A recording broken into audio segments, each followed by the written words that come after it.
Good shot.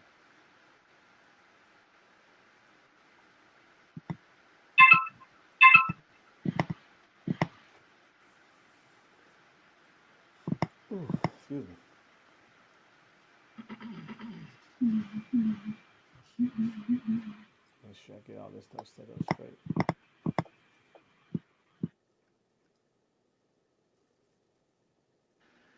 1-2, 1-2. Same shit. Same shit. Yeah, Is it echoing yeah. still? I'm good. I'm good. Hold on, that might be. Hold on, let me see if that's me, man. No, that's not you. That's not you. Okay. Hold on. Maybe it 'Cause might be. I Maybe it know might be. it might be. Cause I can hear myself twice. Hold up. Yo. So, Diggerhurst, mute yourself. Oh, you already did. Yeah, the problem is definitely on you, brother.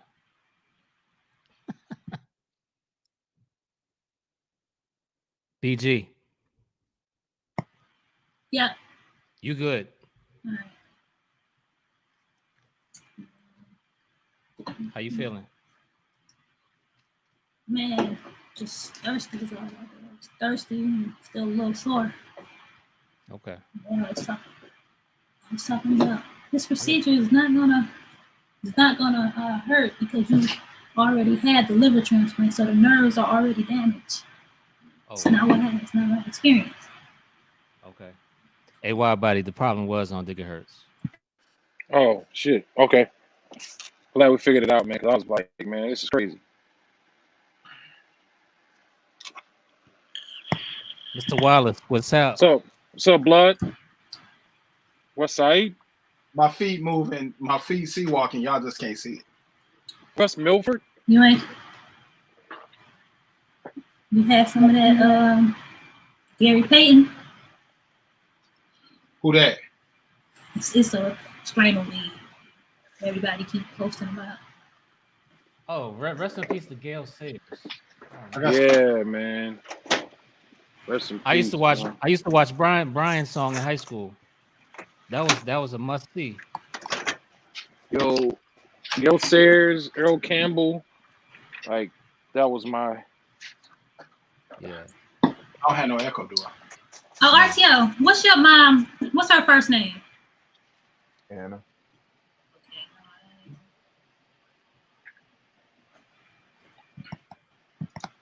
What up, RTZ? What up? RTO, how you doing, man? How you doing? I'm good.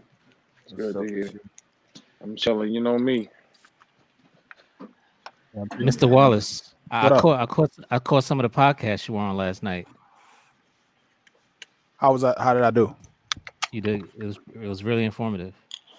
Good. Oh, It seemed as though you were the expert opinion on the podcast. I am. I study. Okay. I got asked to teach a class on podcast and modern media in the fall. Wow. I mean, in the winter. Okay. And I haven't accepted it yet, but yeah, I did a little bit reading about it. Okay, I'll be the first to say, man, welcome back, everybody. What's going on, man? Man, what up? Heck yeah, man. Friday Shenanigans. Back, man. Hashtag shenanigans. Oh man. So for the people in the chat, I am not looking at the Facebook. I mean, at the YouTube page. So let us know that you're here. I can see your comments, but let me know that you're here. What up, Domingo, Kev Nice, Voodoo GP, Charles Clements? What up? Okay. What's happening? What up? France. Peace to France. I've been listening to the dude from Flatbush Zombies. He got a little Twitch. I've been watching his Twitch. Doing some of their interviews. So I never really got into them when they first. Flatbush Zombies. Yeah. They were all right. Yeah, I listened to. I think their last project was that 2018? Yeah, it was around that time. Yeah, I listened to it. It was cool. They got some definite diversity. What up, Norris? Creative Hands. What up, Rashad? What up? Norris Wilson, what up? What's good? I think Norris got something played on Shade 45, right? If I'm not mistaken. That's big. DJ It Eclipse. is. It is. It is. Everybody heard the Elzai joint? I have Pretty not much listened the to it whole in thing. its I haven't listened to the entirety. whole thing. Yeah, I haven't listened to the whole thing. Did J.R. Swift do the whole project? JR. Yeah. Yeah. Wow. Man, I listened to fire it. as You know, hell. I went through it today, and then I listened to it on the road today too. He said that they had that plan before he started working with Griselda. Oh, word. Mm-hmm. It's fire as hell. That's all. I stand by my story. I feel like, I mean, 15 to 20. I feel like agree. Elzai is my favorite rapper. Is he a modern day Nas? I don't know if he evoked the emotion like Nas do. But I think from a technical perspective, when it just comes to technically, bars, yeah, I agree with nobody that. is better, man. Nobody is better. I can't even. I tried to write down some quotes. Let me see if I can pull that up. I mean, dude is just unreal with the bars. Unreal. He said, I know he said whether I write it or auto save it. I mean, I'm gonna have to let me pull it up. Give me a second. I know what you're talking about. But between him and Royce, Jesus, Detroit got and Eminem and Big Sean. I still ain't heard that Big Detroit Sean make the album. best hip hop in the game. I'm sorry. I've said it for 4 years. Yeah, what up, Digga Hurts? Why not? Man, that nigga foolish, man. Listen, Yeah, he clowned too. That nigga said that they put the deer inside of the lines den and put Ben Wallace wigs on them. Man, oh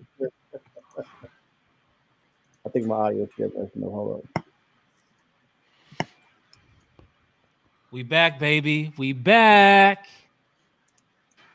Let me open a YouTube up so I can see. Let me see. I definitely want to do, you know what I'm saying, a deeper dive into that Elzai though, because you know, I thought about like before that album came out, like what he gets his props to a large degree amongst the people around me, at least I know. And I thought about like what does he need to do? Yo. So I'm about to try to share my screen real quick so I can see if I can play something. Can y'all hear me now? I don't know. Can y'all hear me? Yeah. Yeah. Can y'all hear me? Yeah, hear you, Hurts. Okay, cool. Yeah. Is there an echo there? Nope. Nah, I don't think this worked like the same way Zoom worked, BG. Oh, yeah. Nah, you just can't drop the audio. But you know what to piggyback what you're saying about Elzai, I think he's probably one of the most known lyricists, one of the best lyricists that he's criminally slept on in terms of what he brings to the art form. Absolutely. Yeah. A lot of people love Royce because Royce has that visibility. He has that whole shady visibility or what have you.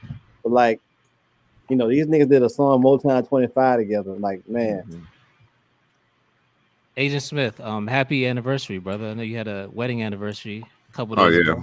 Appreciate it, man. Happy anniversary. Yep, 16 strong. Wow. How many? 16. Damn. Wow. You a real vet out here, boy.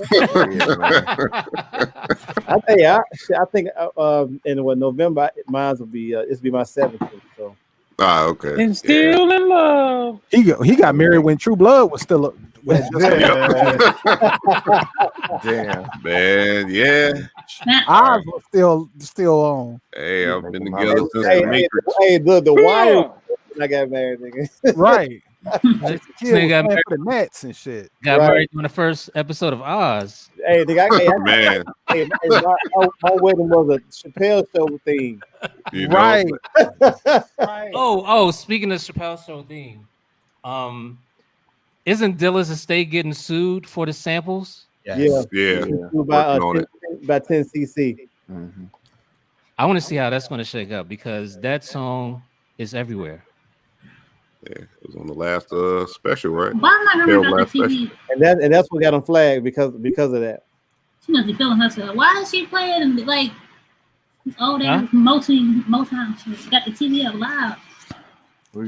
Are you talking about your grandma? Why is she playing? Oh, BG, you know you live, right? It's the truth. Trust me, she wouldn't have no problem embarrassing me. The family. I got you. I want to know 20 years from now, is somebody going to go through Griselda's? That's what. Yep. All the Griselda projects and sue the shit out of them. I'm sure I won't even be that long. It's probably, I'm like, they probably doing it now. They do. Where they was like, they're doing that right now. So, but Stone's Throw is known for not clearing samples. Right. Oh, yeah, Madlib been getting caught. Happy anniversary. Lawsuits forever. Stone's Throw is not known for clearing samples a lot of times. Yeah, not at all. You know what's getting them called though? These tattletale sites, man. Like you got algorithms and stuff now that's reading all this stuff, man. You got Shazam, you got on top of Shazam, you got places like Who Sampled, and I remember I did a beat one day and I think I put it on IG and somebody was telling me what I use. I'm like, man, listen, bro, like I don't know how. They didn't get the memo. Right, he didn't get the memo. I'm like, shit is not cool. Right, you ain't supposed to be blabbing this shit out. DM me. My bad hurts. I didn't mean to do that to you on IG. Do not let I wasn't gonna say your name. Don't let that shit happen again, man. That's that ninth wonder snare. Hey man. Hey, I see you using the machine packs, using Velvet Lounge. Hey man. Yo, hey, RTO, don't play that around RTO. He will sift that out. But he's respectable with it, but he will sift that. Right. Man, that's Astro Clutter right there. That's Astro Clutter. I use Who Sample, but I use Who Sample because I don't want to go back and sample the exact same thing somebody else sampled. I mean, it's cool, if you got the education about certain stuff. I mean, it's cool to hit somebody up in the DMs and like, hey man, hey, good looking on that. I get it all the time, but it's always that nerd. It's always that super nerd. It's gonna be like, hey man, they're gonna nerd out on you and be like, hey man, that's gotta be that's Paul Mariatis and his Arachi. 1962 Blue Note Records. I was Records. also using it before I started making music too, because I like some of the back, the samples is what they call them, but I was just calling like the background music, right? Before I started making it, and I used to like the original song, right? Or what are your thoughts on using repurposing samples now? I mean, I know 10 years ago we were still on, hey, you can't resample something someone else's sample. I mean, it's over with. Pandora's box is open, brother. And Guru said it best, man. Rap is an art. You can't as long as you don't flip it the same, I don't care. Sometimes I do cringe when I hear a 2000 sample. Well, hold up. You can't take a beat that somebody has done, especially live, and go back and re-chop it and say this is Now I've went through songs that people have used before. I try to go in the song there's more they didn't dedication. Sorry. It hurts when I stop it. Yeah, right back to the shenanigans. We in a time period now, bro, to where like people do not care about going to get something. And like you said, man, it's kind of like the situation now where where the people overseas, man, they repackage and use condoms. That's like repackaging and use condoms. Oh my God! Basically, shit. Yeah. This nigga come soak them in a vinegar solution and repackaging them. No, but y'all remember the infamous episode with my bomb drops, right? Oh yeah. That's where he was getting at. Right. I was trying to subtle that. God damn. Okay. So anyone cares, but we're back. Look, But me and Nato G have put that behind us. We're good now. But that was the problem that I had with Nato G. You took Roddy Rod's beat and redid it with the same. Yeah, with the drums and everything in there. But right, man. But hold on, man. Can y'all hear me? War I got y'all. Yeah, we hear you, I man. hear you. yeah. All right, so look, so I'm gonna just put that shit out where it is, man. I just got reamed out because I fucked around and touched some shit that Dilla did, and I was told it was blasphemous. So I was looking at the motherfucker like, I was like, word, yeah, man. And I was like, oh, what you mad because you ain't really do the shit or what? You know what I'm saying? Like, it's blasphemous as fuck if I take the joint and try to do exactly what he did, which I did. Now, So I want y'all taking that shit. Hold on. Out of curiosity, what joint was it? The Gap joint. The Diana joint. The Diana joint. But you know what, man? I'm gonna tell you something. Dilla didn't own. I can see that was the original. Well, I can't even see that because a lot of this shit is meant to be sampled. I sampled shit that just came out last week. So right, exactly, my nigga. And now you know what? I combed IG for shit. Right, and I don't feel no way about that. But I'm gonna tell you, there have been plenty of songs that I have sampled that I did not know that Dilla sampled, and I'm like, well, you know, anybody, no one wants to believe. Right, no one wants to believe that I did this before I knew. So I'm at public opinion's mercy anyway, so I don't really care.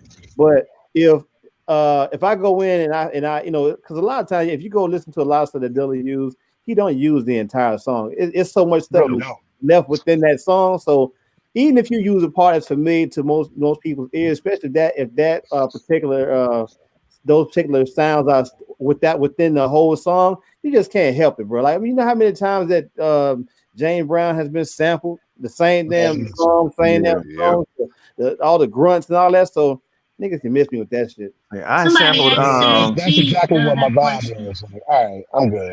I had sampled. I think it was off Shaft that Dilla sound. I think is it Bumpy's Lament? Is it Bumpy's Lament? Bumpy's Lament. Yeah, Lament. I think it's a Elzai joint, if I'm not mistaken. Lament. Yeah. Shit, they put a Target up here on Eastern Avenue. You're either talking about, you gotta be talking about the Concrete Eyes joint. Maybe that's it. Yeah. I forget the name of the song Elzai that he did with Elzai, but I flipped that like a while ago. Then I end up coming across that. But if you sample, you're bound to come across a Dilla sample. I mean, shit. You can't get around that. Sample a rack of shit. The nigga sampled everything.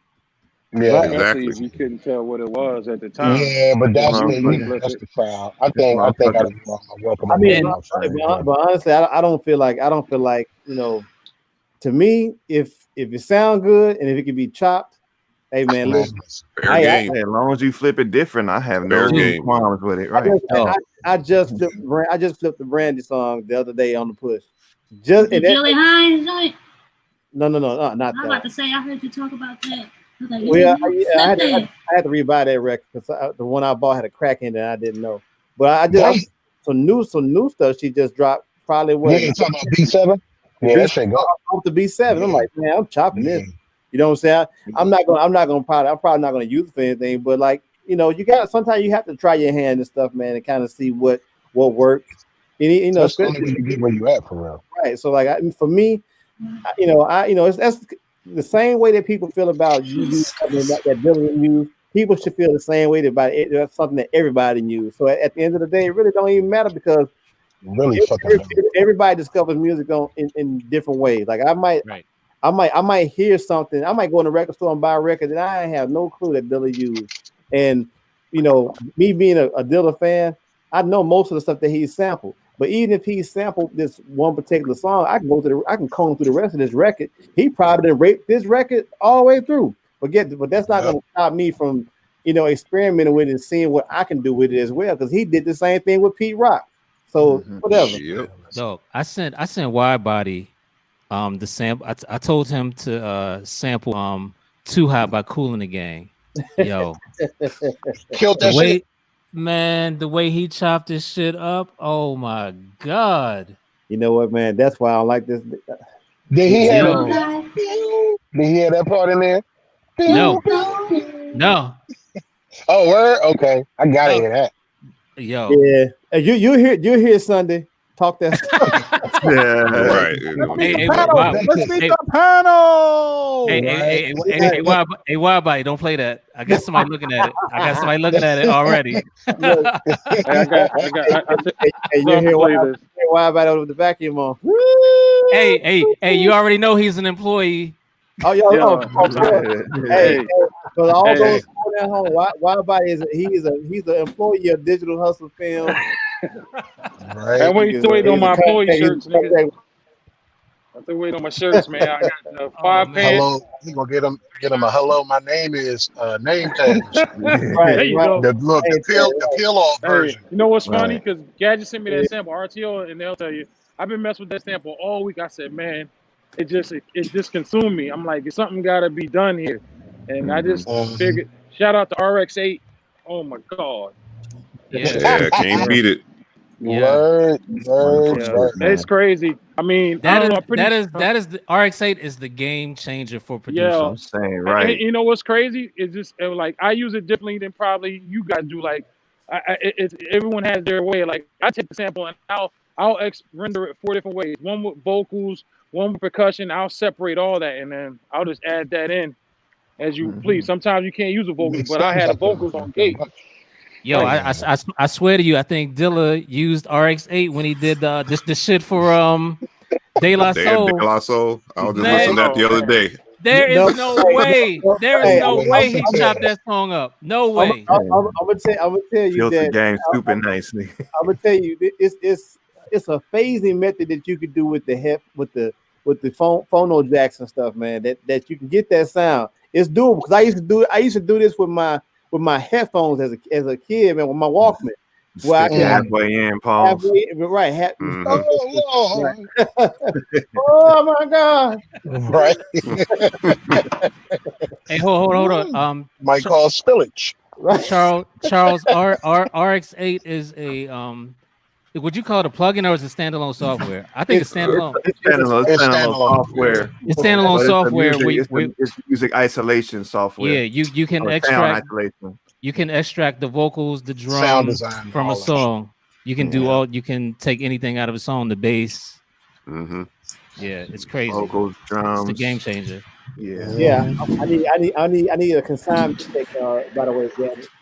Yeah. Anyway, how you must. Hey, you a contractor for Digital Hustle Film. Oh, that's right. That's right. Yeah. Wow. The 1099 is in the mail. Right, I forgot about that. Shit.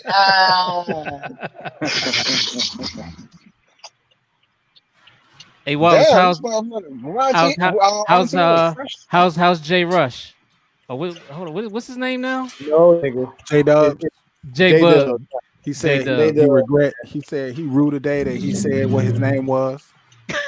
he said every time somebody called him Sugar Rush, it's on me. It's my fault. But the only cats that do that is you and Diggerhurst at this point. If you see him. But just know, like, he really ain't dealing with that. Listen, man, I got to get to Detroit so I can shake that man's hand, bro. I just want to see him. And, hey, man, I just want to sit around his swag, man, for at least 30 minutes, man, so I can soak up some of that swag, man. He said his name is Sugar. He said his name is J Dubs the Gamer. Okay. Oh, okay.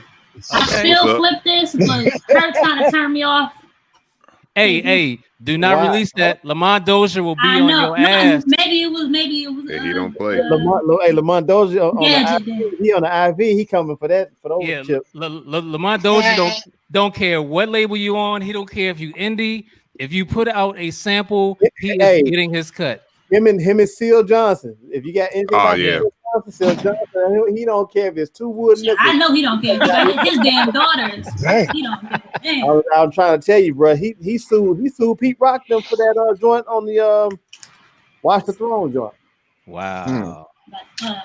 Hey, where can he down? Oh, okay. Isotope website or plug-in boutique. I got RX8. I got RX8 from what's Splice. I got it from Splice. As But you that's go the one thing, I you was just brought it up. talking about, the So Ancient sample. I was listening to this record. I said, that sounds like So Ancient. Michael Hey. France. Yeah, that's hey, that's Cap, that's hey, tell them to drop me 40 in the email. I'll get him a copy.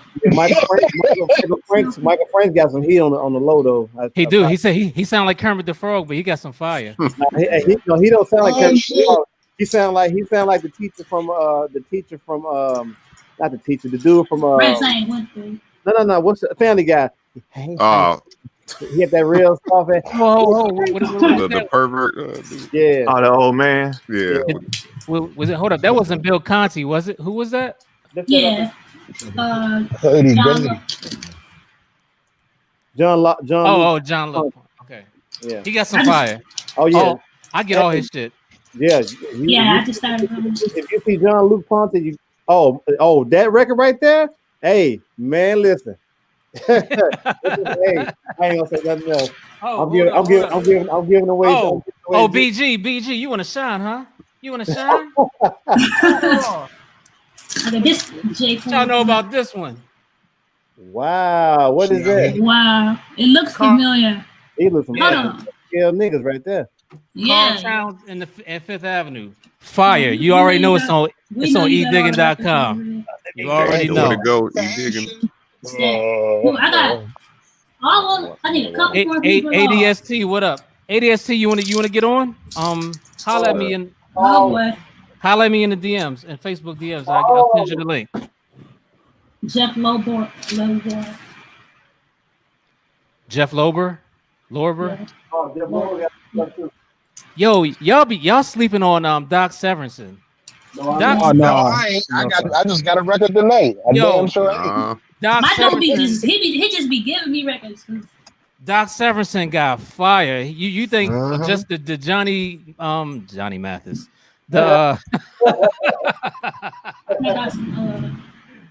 Oh, you think the Tonight Show? You think he just the Tonight Show guy? Nah, that nigga had fire. I was happy. When I found this. I'm showing out too. I finally found this record. I thought I had. I blame RTO for this. I blame RTO for. What the hell did? And then I ran out when I found this. So if you know what this is. What up, Dap? Hey, no. What is that? What is that? This right here is the sample source on this joint is for Nog Champa. Calm is Nog Champa featuring Slum Village. The sample source material from this joint, and see that's some Dilla. Quiet. I mean, and it's got some stuff on here, man. It's one of them rare records. I think I paid like $20 for it online. But like I said, a lot of matter of fact, I reflipped that same sample that he used for Nog Champa because he used that sample twice. He used it for Nog Champa, and he used it for the joint he did with Jazzy Jeff, the Are You Ready joint. Damn, that's right. Yeah, I kept thinking like, man, where have I heard this combination of sound before? When I first heard "Are You Ready?" And I was like, Nog Champa. Hey, what is that, Wallace? Tom Jones? This is Tom James. I think Tom Jones got to do with some dope ass drums on it. JB Swift, what up? Come on in. What up? Yeah, this is some other shit. I like sampling other shit though. Hey, but you know what though? That record. I'm learning that's where it's at. It looks cool as hell because he leaned against that brick wall. you would think by him leaning against that brick wall and nothing on that record, but those would be the records that will surprise you right there. Right. The brick wall. It don't take much. I don't know much. It would be good if we could just, chop live. That would be great. Yeah, you know what? We can do that on. We can do that on SongLab. Yeah, I'm about to say we are. Yeah, hey, we bring a SongLab back in October, right, Wallace? October 3rd. Yeah, right. Next weekend. I think I want. Yep. I think I want to be a part of that. Bet. Okay. Hey, anybody got any Terry Callier records? No, but I want one. Do I? I don't think every record. BG, I was about to ask you, had you been to the club, but I forgot what that is. That's my bad. Stupid. It's not my environment. It's a two drink minimum. Nah, but yeah, I wouldn't feel no way about that, man. I mean, like I said, I chop up stuff that's known that people have used before. The same way that other producers before us have done it. So And I ain't how I come ain't feel nobody? no way certain way about it either, but I met somebody that did feel a certain way about it. but you know why? Who? Found it Who? odd. Because that person, What's his name? What's his name? Soul City. Oh, Exactly. but you know what, man? I'm gonna tell you why that is though. It's a lot of people now. I'm a self-proclaimed dealer head, but I'm not so much of a dealer head that because even he, like I said, even he's taking stuff, man, that other people have used and repurposed it and redone it in his own way. That's what the culture. That's what the game is. That's what the culture is about. It ain't about. That's what I thought. so if you find a sample somebody else has used, you're not even supposed to use that record at all. That makes no sense. I guess in his Said G was having this and it was conversation. like a big thing because it was like 3 songs later. He was like, "That's blasphemous," and I'm I like, mean, the whole fucking record though. Like, Yeah, come on, man. Hey, but you know what? Hey, I Yeah. was just watching a joint with when Knife did the whole breaking down Kendrick's Duckworth, right? And the very first sample he used was a song. The guy I can't think of his name off the top of my head, but that same sample was used for Ludacris's Splash War. Yeah, yep. Start the same way. I was like, so but who you think you? It's all in what you do with it, though. Yeah, he did something I know who different with it. Did something exactly different with it, but that's the thing though. You can't. I'm not listening to fuck that. I'm not listening to nobody telling me what I can't use. Nigga, if I go buy the record, I spend my hard-earned money on the record. Even if I download it, you're not gonna tell me how I should. I guess maybe his thing was I shouldn't have played it. Who knows? Why not? Why not? I mean, shit, you made it. Yo, man. That's why I said maybe I don't understand hip hop culture sometimes. Opinions are assholes. Everybody got them. Shit. Let me tell you from experience. Do not give a fuck about any of these niggas' opinions. Oh no, I don't. I was just asking y'all. No, but you know what it is. Sometimes people can be so much of a fan that they're stands about certain things. That shit was like, that's I'm not a stand. I'm not a stand. I mean, fucking Pete Rock loot. I mean, flip Big Payback. You know what I mean? People flip that shit. Yeah. Exactly. I mean, anything James that Brown. One song alone. Payback alone. Jesus. Yo, what the fuck? How many? What was that? That's wild. Oh, okay. I was about to say. How many people have you? How many people have reused "Impeach the President" drums? How many? To this day. They was talking to said, "Gee, what's the joint that Tupac, California Love? What's the sample? Crocker." They asked him, how did he feel about Dre using it afterwards? He's like, I don't give a fuck, because why would if anybody should be mad, it should be the original producer. He didn't play it. Yeah, and nobody calls out. Madlib has used mad samples that motherfuckers have used already. That's right. I don't see nobody going to his page. Oh, Alchemist used that already. Yeah, right. They ain't about to. Because I'm saying, because like I said, once you understand the culture of what it is that we do, like I don't. That shit made me feel like I did. No. You understand it, but you know what it is. Oftentimes we become we be in environments around people, man, who they don't get it as much as they should. You know what I'm saying? So like me, I'm not so much of a purist that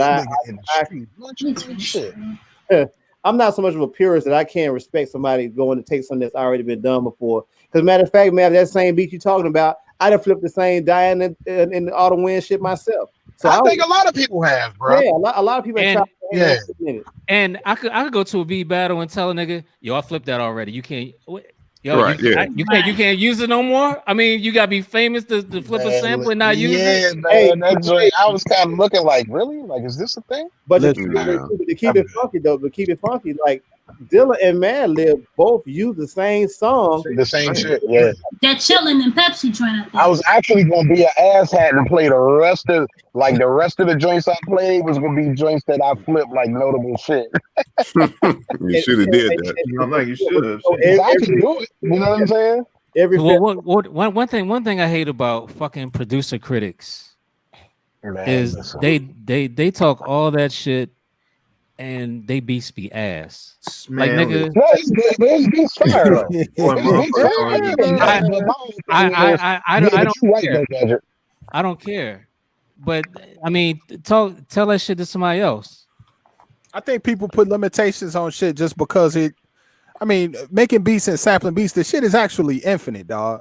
And people put limitations on the shit so they can be comfortable. Fuck that shit.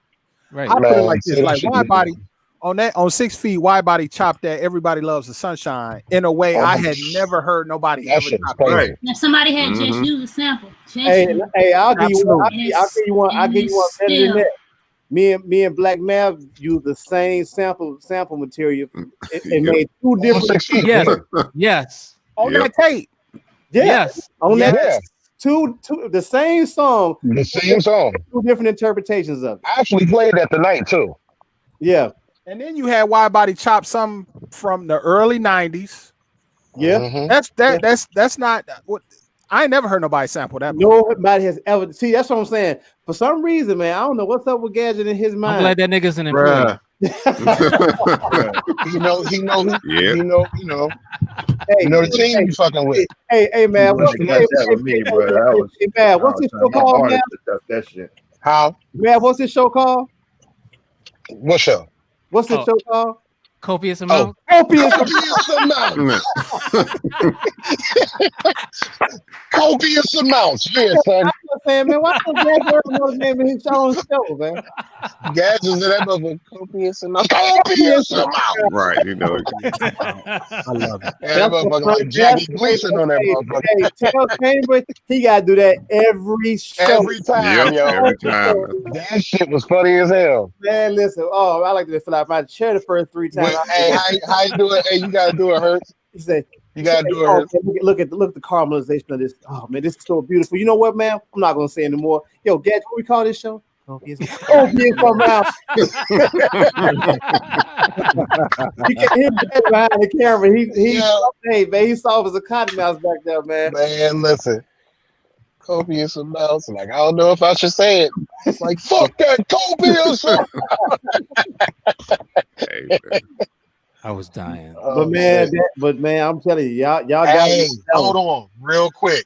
How was the motherfucking crab cakes? Right. Yo, Yeah, look Yo. strong. Yo, them crab cakes was 1 pound. dumb as fuck.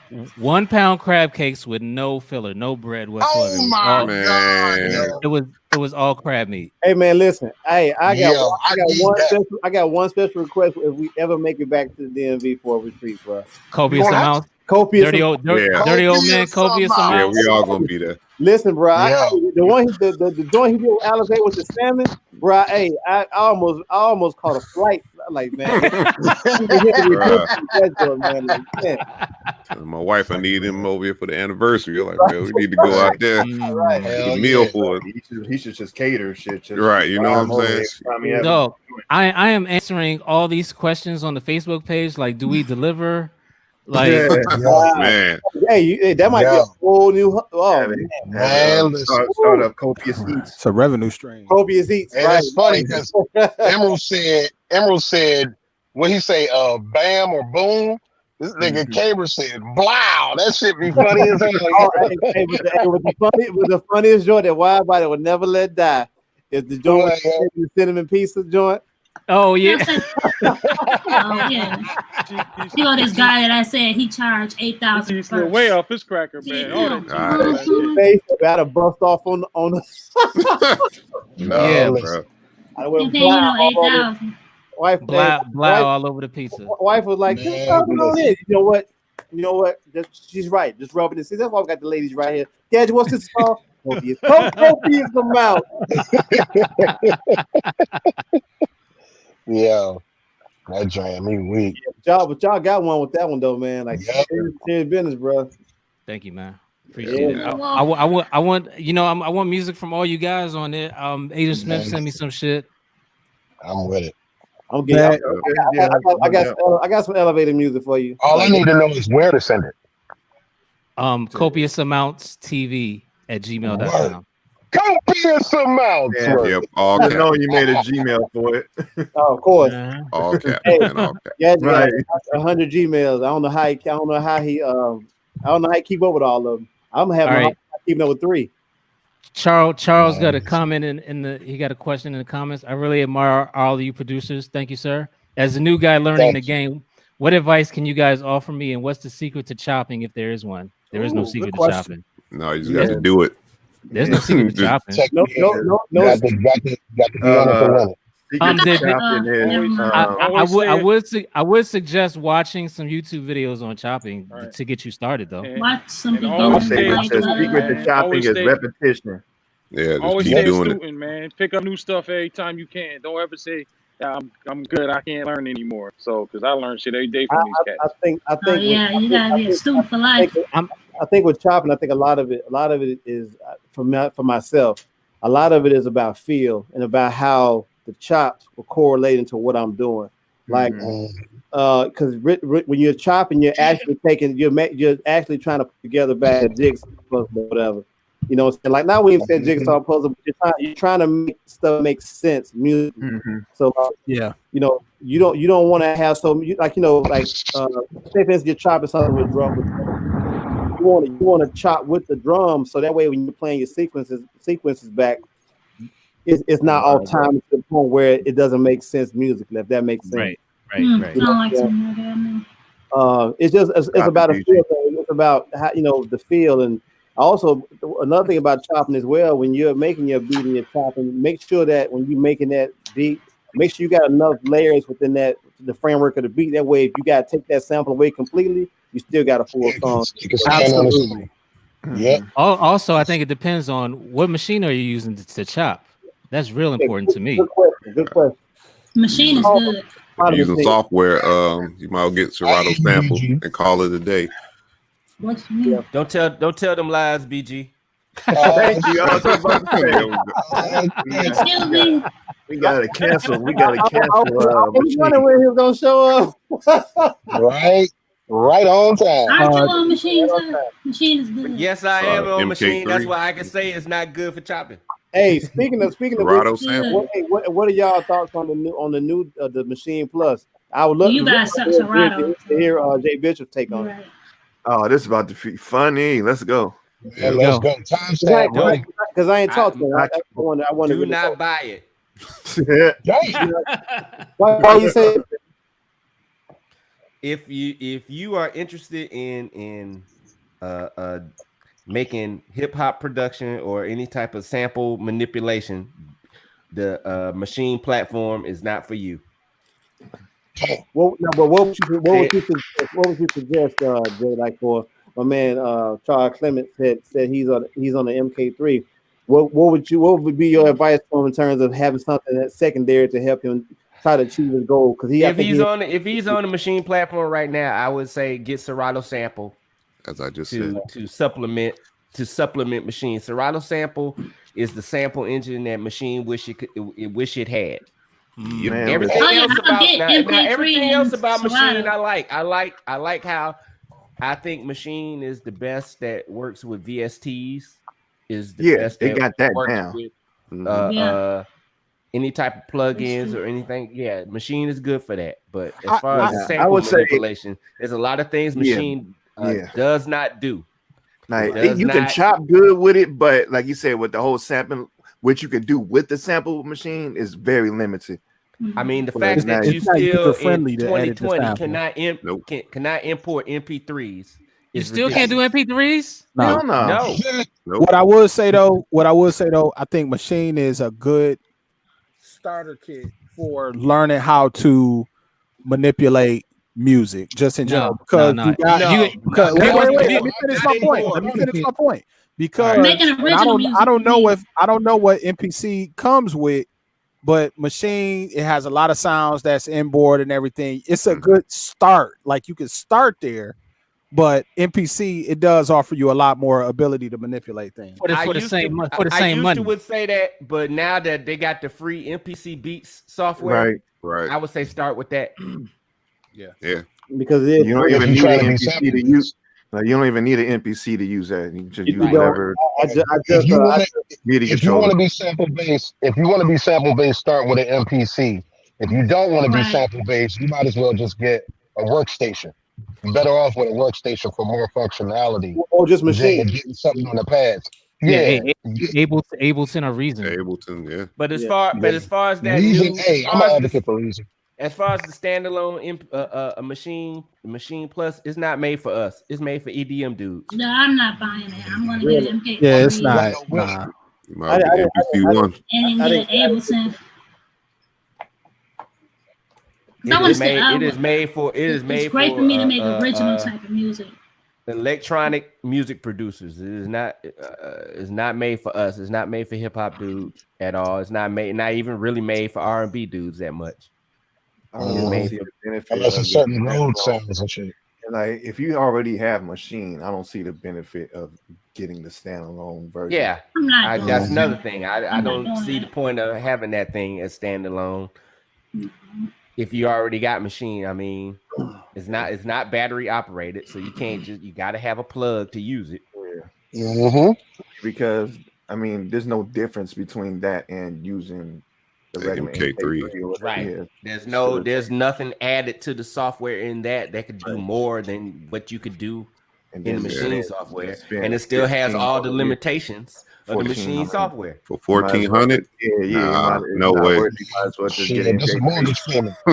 Right. Exactly. Nah. Like things I've been asking for from in machine for years still haven't been done. Like I said, the MP3 thing, the whole that you can't have multiple tempos in a project. Can't or do multiple that. time signatures. Logic. Multiple time signatures. Can't do that. And that's actually non-musical. The fact that you can't have multiple tempos or multiple time signatures, because you're thinking in the form of sheet music, that's something that's, especially chamber music, that's something that's done constantly. Different time signatures, different tempos, key changes and stuff like that. So it's like, you gotta be able to think with machine. That's gonna get you the closest to sounding as human as possible. Right. Yeah, like I said, you can do that.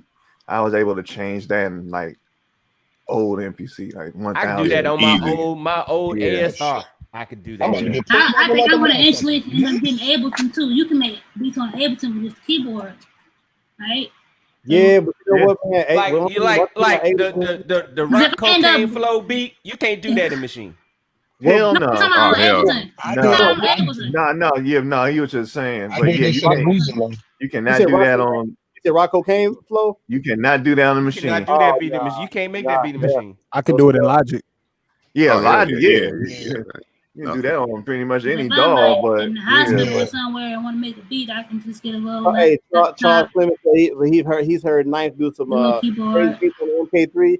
Yeah, I mean, you can flip beats on it, but to really get down and start flipping, like manipulating the sample, it's limited. Like, don't get us wrong, you can make beats on. Keyboard. Right, like say you want, like say you got your chops or what, you got 16 chops on the pad. Say you want one chop going forward, and you want the next one going reverse, and all kind of different things within your 16. You can't. It's kind of hard to do. I mean, you can do it in machine, but it's not. I'm gonna you have to do the copy paste. Well, how often do you do that? Do you do that very often? Yeah.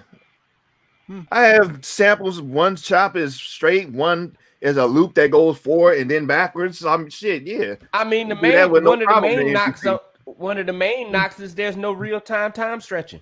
Yeah, that's my biggest problem. The push 2 is kind of small. Is it kind of small? The pads on it? The pads, yeah, but I mean, 64. The pad on this push 2 are actually. That's why people are saying, do you have a problem with the MPC 1 pads? Like, nah, I used to use push 2, and I got a 4, so I know those are smaller than those pads. So, but force is basically the push 2. Basically, yeah. But that's all it is. But like, one thing about the force is that it doesn't have that integration with Ableton, like one would hope it does. I think it's on the way, but it's kind of slow to materialize or whatever. But I'm thinking I can get all that this year. But the stuff that people want now, like I said, like you said, Machine has had. Native Instrument has had enough time, man, to implement the MP3 capability, the time stretch, everything Okay. All the technological strides other companies. Not that bad. I can take that. Slightly bigger than the MK1. That's the one. But yeah, but like Knife was using that same. The push. Yeah, I know the push. Okay. So it look a little smaller. Yeah, it's bigger than the MK3, but slightly. The thing with Native Instruments is they don't care about you hip hop niggas. They don't give a fuck about you hip hop niggas. Y'all niggas don't butter their bread, nigga. Damn. Niggas, if you them Avicii ass niggas, them Swedish House Mafia niggas. That's what butter their bread. I'm gonna be like the person everybody else was on the. Everybody was, on the NPC. I'm on the ASR. What we do I feel like they cater to them electric. They cater to them, man. I just feel like every time they come up with something, but they the ones that's, I don't know, buying all the shit. So I mean, Jay right. They don't care about us. But you know what's funny about that? All the EDM dudes are going to FL Studio. I do a lot in there. Make a whole project in the damn hospital bed. A lot of them dudes go Ableton. Now, but you know what's happening now? There has been a spike. I don't know if anybody else knows. I know why everybody knows because he like me. He always looking at gear. But there has been a spike in MPC. I've seen M3000s go up in prices because a lot of these dudes that were primarily on software, they're discovering hardware now. And so like now they're driving the price of the same way Pete Rock did with the 3000 years ago. He took the price from being a mere 12 to almost 4,800 for a 3000 LE now. Dang. My machine was not new when I got it. I ordered it used. Yeah. And then my MPC was a floor model. I would say just get both. I mean, you're already comfortable with it. I mean, if you can. Oh yeah, I'm getting the MK3 and then I'm gonna get that Ableton. To be honest, you really want to go with Ableton? Okay, all right. You know what? I need a dog. Anything that you can use, man, is going to help you get the idea. I don't care if it's a machine. I don't care if it's an MPC. I don't care if it's Ableton. I don't care if it's a wooden spoon, a wooden fork, man. Two butter knives. Spoon with a USB cable. I'm not. So when we rock with the beat thing, bro. I'm not satisfied with just making beats. You're joking, bro. But I almost bought one at $350. Hey, bro, with the beat thing, beat tape at, bro. Let's go. Hey, I'll buy them early next year. I'll make a tape with you if I can buy them for $50. God damn. But to answer the question of if somebody was just starting out, I would say if you intend on getting a standalone, get the MPC 1. Right. And if not, then just download that free MPC beat software. Get you go find you a used MPD. Not even that. They get the. No, you don't even need that. Just the MPK, the MPK minis. I just sent my MPK mini to my little cousin who lives in New York. I think Darius is like 13 maybe, and I just told his mom and his dad, listen, just download him the free MPC beats. I said you don't got to pay no. I'm giving you a keyboard. You getting software for free. Hey, call me if you need anything. You know what I'm saying? I'll say this though. Gonna blast. That MPD joint got the play and stop buttons on it. That makes a hell of a difference.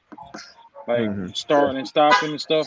But yeah, I agree. Like, there's a lot of starting points with stuff, man. That MPC Beats is perfect, man.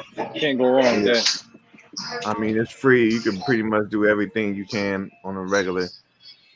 Now, I think it restricts you. Tracks. Right? Yeah, it restricts the track. But how many tracks do you really need to make a beat?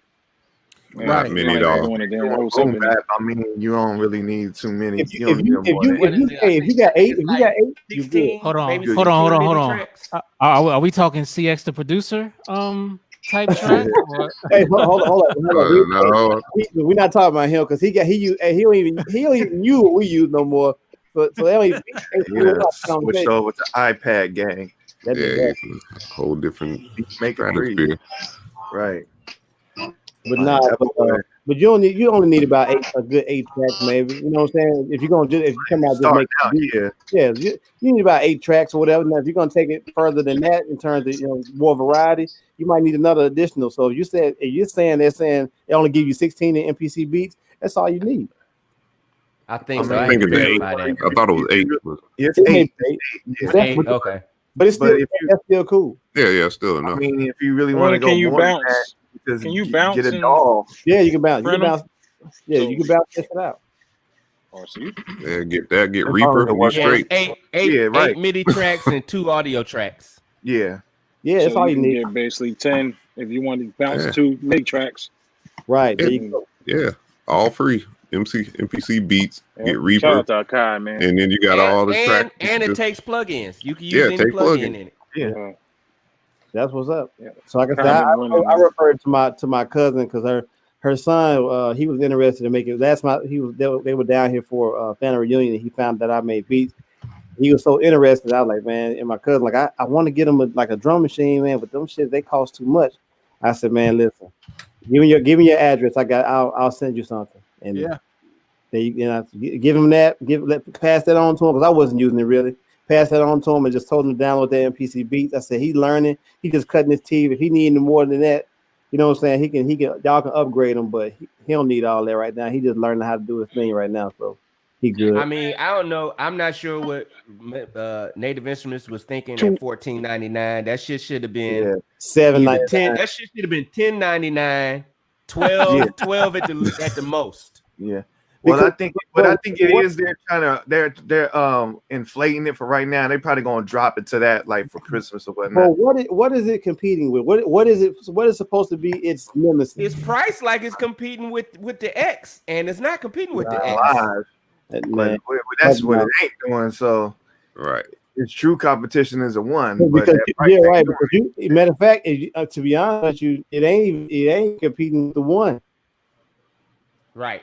Hey, that's facts on that, Jamari. That Koala app is a good starter. If you got an iPad or iPhone, what's up, Jamari? Koala app is dope as hell. I mean, they talking about that the touchscreen don't make a difference. I think it does. That lack of touchscreen is a big difference. But you know who I was watching the other morning, man, and he said that, and I kind of like cringed when he said that because he just bought an MPC 1. What's your man's name, RTO? They look like David, the older David Alexander. Knox Squared. Knox Squared. They look like old David. Hey, hold on. Damn, I'm not checking him.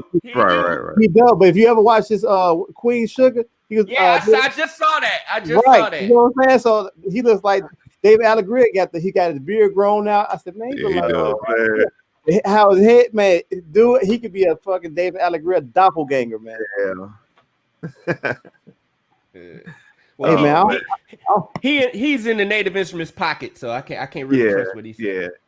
But I understand his enthusiasm about it because I get like that when I get new gear and stuff too. I can't front, but he's on the peak.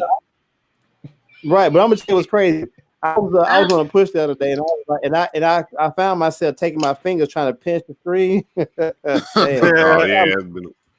like, damn, I forgot. I'm thinking I'm on the 4th.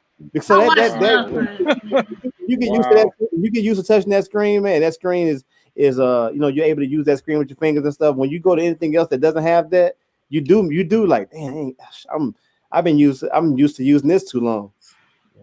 Hey, everybody able to push. Go ahead. That's fake. The push 3 is fake. They came out and said that was fake. Because I gotta get another push, man. It's like the play button's not even working anymore. I wonder why. Right? Yeah, we know why. I had it, man. Hey, why about me off the top? Hey, he's dropping that motherfucker's hard on the up down. I watched Lovecraft, man. I ain't really enjoyed this episode. Jay Bishop, I need shirts, Jay Bishop. I need shirts with that on, Jay Bishop. I need those shirts. That nigga be Iron Fist on the beats. Man. Yeah. Hey, I know we was in DMV. I could have swore I saw why about to jump off the bed and elbow his machine. People's elbow. You know what it was? I'll be honest, man. I mean, you can't do that on a push, man. The machine, you could beat them pads up, but push, you end up hitting other notes. So I had to learn how to slow down a little bit, or you end up, stay on this wide body. This is made for beating up. Yeah, you were exactly. But you know what happened when I took it to Chicago? Man, I took it to. No. Who pauses that? It ain't my bad. Is it? Did I say something crazy? It's mine. No, all right. I said it's made for beating up. No, hey, I don't know what you do with your gear, brother. You know what? You can go hard on the up down all you want on the 4,000. There you go. Look, you calling it gear now? You can go hard and up hard on the up down on your equipment all day. That's what's up, man. I took that push to Chicago, and it ain't been right since I brought it back from Chicago. So, hey, you know why? Hey, it might have some liquor in it. Somebody might spill the fifth of Grandma. Mess around, Mav and Stacks. Yeah, I agree with. What you doing, Mav? Holding up a liquor store? I ain't had nothing. Nah, man. Nah, get some gas and shit. To Charles's question, same thing AS said, bro. Nah, you good. Just stay on it, bro. You just gotta stay on it. Right, man. I'm trying to help the brother out, man. That's right. Because all your older equipment, like all your older gear, like your MPC 60s, the 3000s, those machines had limitations as well, and people found workarounds for them in order to get the most out of the machine. So even in present day, all these machines are going to have something that the other one don't do. For some of them. So you just got to find that workaround in order. Because if machine's going to be your joint, man, whatever is lacking, and if that's what you're going to stick with, find a workaround that works for you. That way you can most out of your machine or whatever. I would tell him just start basic. Start with basic chops or whatever on beat. Quantize them. And just lay it down and just, just build on top of it. And what will happen over time is you'll learn more and more. It's just that simple. So I've talked to Charles before, and I think he needs hands-on training with one of you guys with the MK3. Like he said, he'd be willing to pay. He said he'd be willing to pay somebody. Show him how to do that shit. Stop it, bro. I would help, but I don't have an MK3. I don't have an MK3. Yeah, I'm on the one. Got MK1 or 2s or whatever. Yeah. I might have got an MK3 here. Who am I thinking I got an MK3? Not Dixie got one. Jelani got one. Yeah, Jelani got one. Yeah. And of course, this year. He's for a coat hanger now. Yeah, Jelani and Jelani hasn't turned that shit on since he got the X. That motherfucker. Man. Get the X. Motherfucker, 16-button doorstop. Hey, I tell the Charles to buy used when you can, man. I would. You just starting out. Anything. I mean, he got what he already got it. He got what he needs. It's just that you just get All right, here's my advice to Charles. Sell that machine and get an MPC, and then when any of these 10 guys can help you. No doubt now. And girl. Yeah. Right. Get an MPC Live or a one. The one is what, $600? To learn how to make beats, to learn how to sample, he don't need to sell his MK3, dude.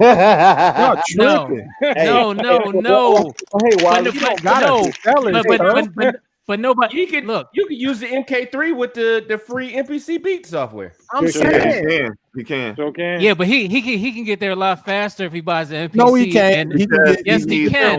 By starting physically how to MK3, making beats, and then if he get better or he want a different workflow, he can move that way. But I ain't no machine advocate. I'm not at all. Yeah, I don't even use machine no more. You know I've been on machine for 8 years. You can get done what you need to get done. Absolutely. You can. I guess Gadget said he needs someone to show him how to do it physically. That shit. Yeah, show him how to do that shit.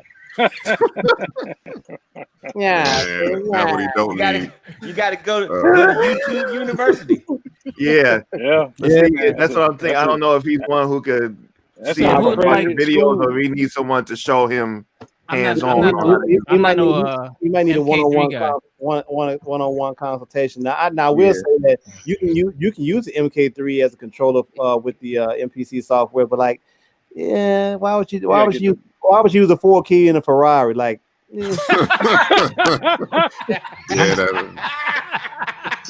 shitting on machine. What is that? Damn, man. No respect. Oh, blooded. Plus slander. Oh shit! I'm only kidding though, man. But on the real though, like I said, if MK3 is your thing, just find out what the workaround for the very thing that you're looking for and it doesn't provide, and just make it work, man. I mean, first off, learn how to use the sampling engine that's in machine first, and then start finding out what the limitations are, and then work on your okay, Jay, tell them what you already said what the limitations pretty much are. The inability to import MP3s, and the times no real time stretching. Right. So in conjunction with your MK3, Charles, you might want to invest in Serato sample, right? Yeah, but like I said, he need to learn the machine first before he jumps on the Serato sample. Yeah, like Jamari said, not gonna understand the language. Like Jamari said, better off. He's probably That's good. That's just gonna confuse him adding something else that early. Like Jamari said, he should probably hit up to Sheer. Yeah, because Sheer would be the one. Yeah, Sheer will put him where he needs to be at. Right. This nigga sound like he cutting grass beside me. Yeah. Did anybody? Yeah. Did anybody attend the music licensing seminar that Wallace put in? Yeah, I watched it. Yeah. How was it? Because I couldn't log into it. Very great. Did you have problems? I watched the YouTube video. That's what I was watching. Yeah, it was a YouTube video basically. The link just sent you to. You clicked on the video in the middle of the page, it will pop up. It was sent straight to YouTube. So yeah, you must got a Windows computer. Yeah. Nigga, I do. I watched it. What you talking about? Oh man, we are. I wasn't being facetious, dog. I was damn, man. Shit, that's one Apple nigga say. Person is being brand loyal today, boy. Right, fucking on everybody. Hey, I like what I like. What was some of the highlights from the music licensing? Because I missed it. Man, the way in which you sequence your beats, like that was the one for bumpers. Like, really? How you sequence them? Yeah, like sequencing them in quick shots, 15 seconds, 30 seconds, 5 seconds, 3 seconds. If you listen to songs, like if you watch TV shows or whatever, you'll see what he's talking about. Yeah, like think about the Golden Girls, you know, that little transition scene when they show the house or whatnot before the show come on. Shit like that. Like that shit lasts like 5 seconds the most. Like Black Dynamite and stuff. So did they talk about samples versus original music when licensing? Yep. Can you post the link to that video in the chat so I can? Well, you gotta allow people that like us to post the actual link, like hyperlink, because I can post a link, but I guess it's not gonna go. I'm talking about in the Facebook chat. Yeah, it was a lot of info in there though, so yeah, you have to like really comb through it. But, I need to watch it again. Now here's the thing: he's gonna be having another conversation. He's gonna be doing a Grove sessions on October, I want to say 21st, and he's gonna be doing a workshop called Producer Infrastructure at the end of October, and that talks about everything involving how you move from making beats to your beats being legitimized, copywriting your beats, all of that stuff. So just keep an eye on Scratch Magazine's Facebook page, and I'll post up the share from Grove Studios. Matter of fact, just follow Grove Studios on Facebook and on Instagram. Okay. Grove Grove Studios. Bet. So when your beat is on an actual song, it's not copywritten. You asking the wrong person. Not. I mean, I don't. Wait, I'm not completely certain. When someone raps over your beat and puts out that record, that beat isn't copywritten at that point. Legally, copyrighted. What I've heard. legally music is copywritten when you create it, but Right. to have a place to fight that in court, you need to register with the United States Office of Copyright. Short form PA. Yeah, you have to get a short form. Yeah, you gotta go through Library of Congress. And you can do a poor man copyright while you're submitting that paperwork. Yeah, and mailing, which is mailing it to yourself. That shit does not work. Yeah, but you have you can't open it. Can't open it. Mail it to yourself as registered, and you can't open it because it's heard as a sealed document. Yeah, electronically now, when you create a beat, if you got like computer timestamps of when you created the beat, that could work.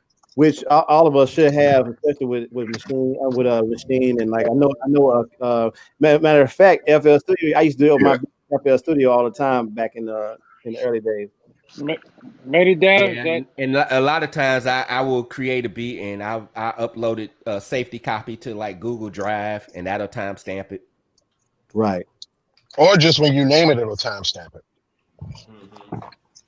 it. When you format an SD card, it makes it where it's timestamped and all of that. Fuck, I'm trying to get something to eat out this summer, bitch. Look, either shit jumping or shit ain't open. All these motherfuckers out here with fucking wool jackets and fur sleeves and shit. It must be chilly up there. Yeah, I was like, no, it ain't. It's fucking 64. Just motherfuckers is coin trying to be out. Hey, so I saw a chart today. There's a website called Create OS. Oh yeah. They did a calculation. If you're an artist in an 80-20 label artist royalty deal with a $300,000 advance, a $80,000 recording budget, and $150,000 marketing budget, your music would need to generate over 500 million streams before you make $1 on the back end. Lord. 500 million streams before you make $1. That's the new. Okay, that brings me to. Can we discuss the Kanye contracts because I read through all them bitches. Yeah, wow. Yeah, break it down. What you got to say, bro? I wouldn't have to go through that. You have the floor, sir. So number one, that whole shit about that Jay-Z sold Kanye's masters to get his own, that shit is not true. There's no evidence of that anywhere in those contracts. So that was just some clickbait shit people made up just to, let's talk about Jay-Z. Also, this nigga Kanye had a penchant for going over budget on his albums. He was going like multi-million, like $2, $3, $4 million over budget on Yeezus. Wow. Which I don't understand how you went over budget to make Yeezus, but that's just how I feel about it. I think it's wardrobe album cover, bro. The album cover did it and put him over. I actually heard like he mixes songs like over 100 times. Yeah. Before. Wow. I mean, what I learned overall from the contract, like, okay, they weren't that egregious. His first contract was a typical, okay, you're gonna kind of get fucked. But his subsequent contracts, he was getting ridiculous advances, man. He got like a $8 million advance on top of the recording budget to do Yeezus, and that nigga still went over budget. He went over the $8 million budget for Yeezus. Did he spend that on that, or did he spend that on his fashion? Yeah, he spent all that shit. That's on. What I said. That's wardrobe, bro.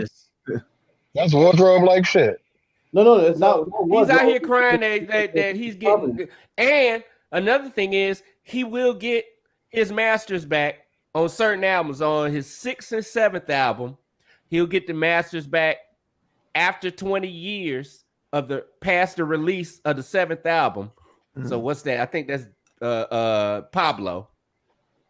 So after 20 years after the release of Pablo, he'll get the masters back. But if he recoups, he has to recoup all that millions of dollars in advances and shit he took to get his masters back.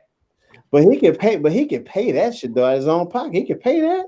You think? If I'm the record company, I don't know. Fuck that. I'm holding on to these bitches. Oh, of course, because they can hit him with the Oli Wapti, and he be looking crazy as hell. On his 8th and 9th album, he'll get the masters back 7 years after the release of the 9th album if he recoups. The key word for everything I read in this contract, the main word to learn is recoup. Everything is recoupable. Payback. Your advance, recoupable. Recording budget, recoupable. Marketing budget, recoupable. So Bloomberg did a valuation of Kanye's music catalog, and it's worth his share, not including like samples, just his share of all the songs is worth 110 million. Imagine if he wasn't sample based. Yeah. If he was sample based, his music wouldn't be that popular. Okay. You think so? I know so. I mean, because he throw a lot of instrumentation on top of his sample based music. Now he does. The early shit. Yeah, no. Yeah, those first 3 albums. I agree with you, Wallace. There was also some sections in there where his lawyers got broke themselves off a couple of million. Oh, right. So what do you think about this company in the UK buying everybody's publishing this shit up?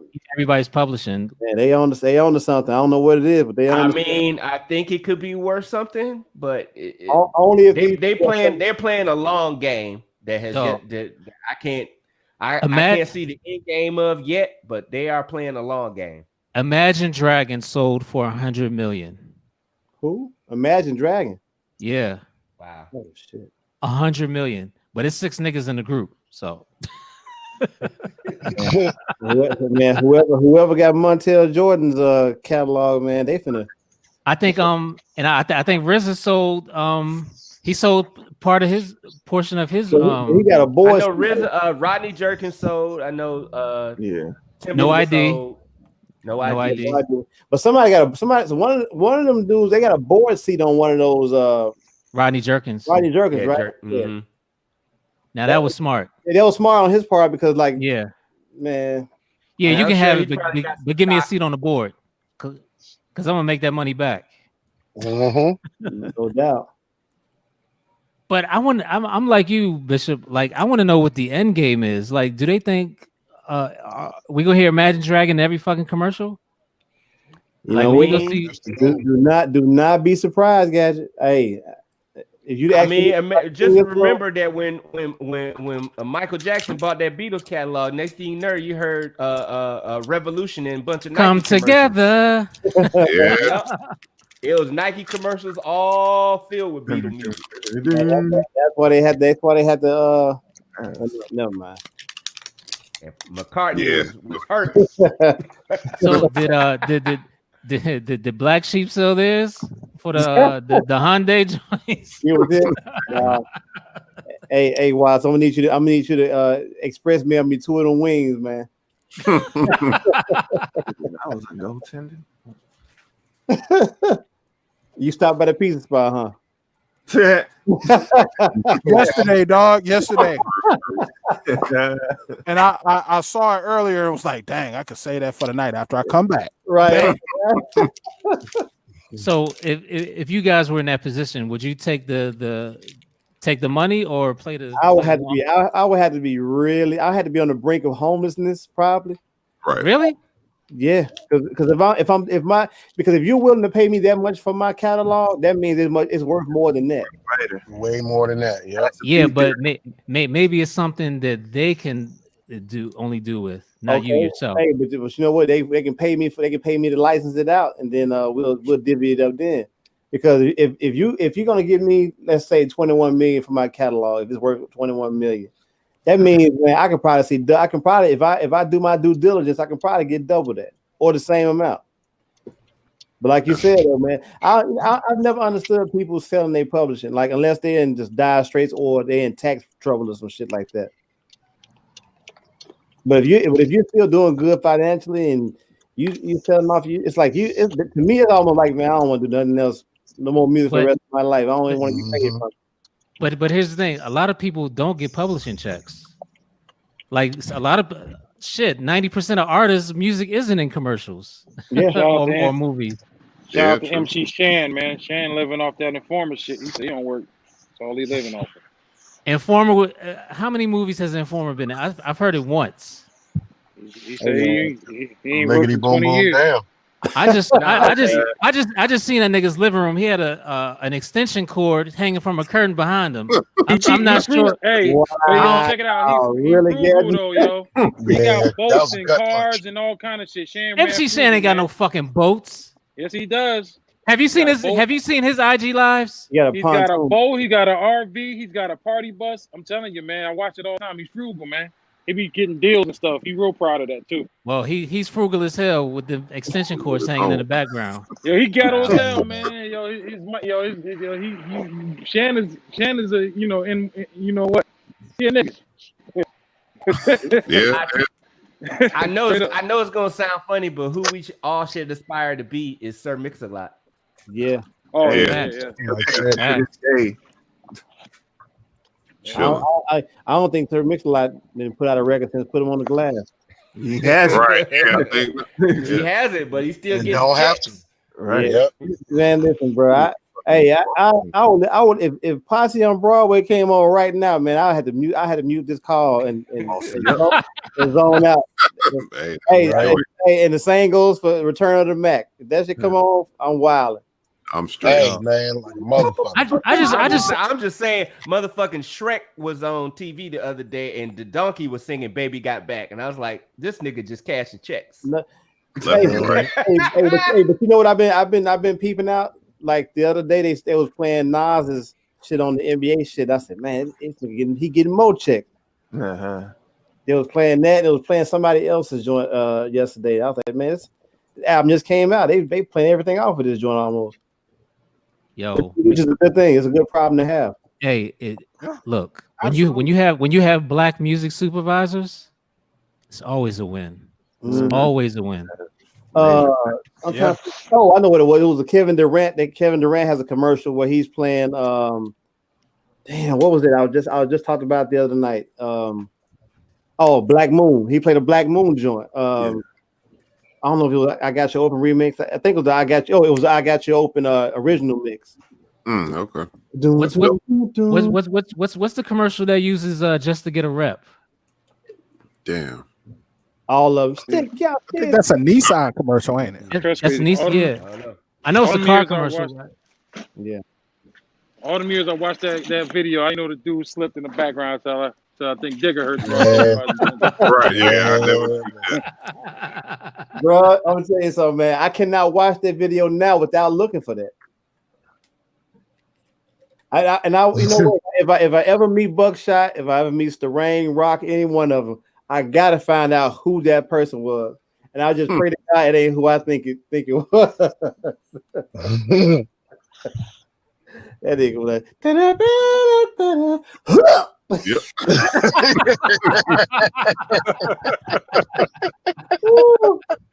They had a bruised tailbone after that shit. Right. He was a grip that didn't have any. We doing it like this. Shut up, RTO. I'm looking at these contracts now. I wanted to read this because this is my favorite paragraph of all these shits. Okay, we ready. This is from his first Def Jam contract. Rights.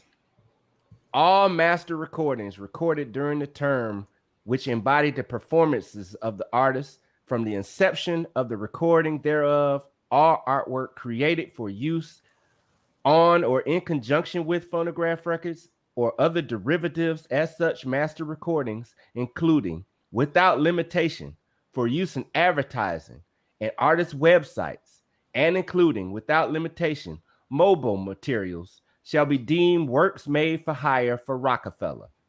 All such master recordings, from inception of recording thereof, and all phonograph records and other reproductions made therefrom, together with the performances embodied therein, and all artwork and all copyrights therein and thereto, and all renewals and extensions thereof shall be entirely Rockefeller property, free of any claims whatsoever by grantor, artist, or any other person throughout the world and in perpetuity.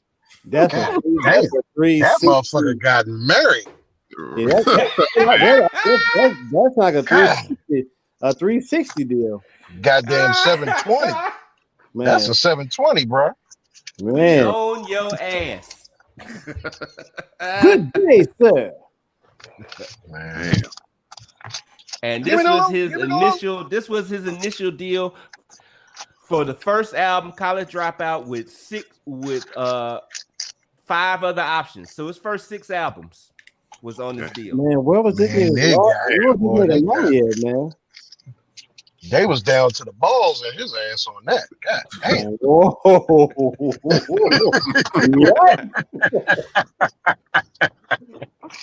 Hit that nigga with the mill. Hit him with the mill house. So and contracts like that killed the mixtape era too. Yeah, I mean, I'm sure it was around beforehand, but you know, now it's like anything you do associated with any music belongs to us. So I think when people are blaming, you know, Jay-Z, I think when they stole Rockefeller, Kanye's album was a part of that. Right. Yeah. So that's why they saying what they said or whatever, I guess. Right. But everybody's albums was a part of that. Right. So everybody was part of Island Def Jam. I mean, part of Def Jam. So Rihanna's albums was part of that too. And Jay-Z only got his first album back. I don't think he got everything back. No, he didn't get everything back. But I mean, he got the most important one back. Yeah. And I think that was for sentimental reasons. I don't think that was his biggest. That wasn't his biggest selling album. No, it wasn't. Not at all. It wasn't, but like you said, sentimental. I mean, that's the first brick in the building right there. Yeah. To me, Blueprint is Jay-Z's best album, and the Black album. Okay, the Black album, yeah. I like the Black album better than I like the Blueprint, but I love the Blueprint, the blue joint. No, they could have kept 2.1. They could have kept the gift and the curse. The fucking they could have kept that shit. Only thing I like about is excuse me, miss. But it just reminds you, like listening to that language, it just reminds you and should make you consider how much fantastic music that we have not heard because of contractual problems. Right. Yes. Yep. I mean, goodness gracious. I mean, it has to stifle the creativity. It stifles what gets released. It stifles all of that. So it's almost like if you really want to make music the way you want to make it, you really have to do your own shit, bro. The way we're doing stuff right now, and it might not yield all of the earnings that these people are obtaining or whatever, but at least you have the freedom to do what the fuck you want. You can make a living. You can earn a living off of that. Oh yeah, no question. But like I think about people want to be on so bad, man. But a lot of people who want to be on, they don't have no clue on how to read a contract, how to break down the language in the contract, to where they're not getting duped. I truly think they don't give a fuck. They just want to be on. They just want to be on. Yep. Look, check it. If I think on my Scratch Magazine Instagram page, I think during the summer, I said I posted something like Nas is looking for beats, and everybody was like, "I'll give Nas a beat for free. I'll give Nas a beat for free. I'll give Nas a beat for free." Like the majority of producers and artists just want to be heard. They don't care about the money. That's true. Until they're getting fucked. Right. Yeah. Right. I think a lot of people see it as being Nas and just giving that beat Stop tooting your ass and then step in. Man, I don't care if it's Nas featuring Tupac. Somebody gonna pay for that fucking beat. Right. At least. I mean, some people they let the beat go for free, but they get their money from publishing or whatnot afterwards. Nas has the money to pay for a beat. Stop offering free beats to niggas for money. This nigga got Hennessy deals out the ass. Paul, he can pay for a beat. Get you a bottle of Hennessy. Nigga invested in Ring. Come on, man. Right. Yeah, right. You get you a doorbell out that motherfucker. I got motherfucking 3 rings around my house. I already feel like I paid for a Nas beat. Hey, I ain't got 3, but I got 1. Oh. Yeah. Real shit. Get that nigga a beat for free. Nigga, They shouldn't. You got you a bevel blade. You paid for it. Got about that. Come on. I thought to myself, man, nigga, you ain't getting that half moon with no motherfucking bevel blade, nigga. So since I've started doing copious amounts and I've started doing non-hip hop shit, I have been introduced to background music. Yeah. Word. Yeah. There you go, Gadget. Yes. Background music is shit. It is. It really is. Yeah, you know what? And I was wondering why you didn't have any of that in the previous episodes. But I just stayed in my lane. I ain't said nothing about it. But I was like, you know what? They need some nice background music. Yeah. I learned the second episode, and I think I forgot on one episode. Think of the original shit I got. Fuck that. What's up? We got to talk, Gadget. Man, look at it. Don't get no better than this. Yo, Mav, what we call this show? Copious amounts. So, like my lane, like I want to music supervise a show or a movie, and I'm like, I have a camera, so why don't I just be my own music supervisor and just start there? There you go. All right. Build your own table, like your boy Tyler Perry say.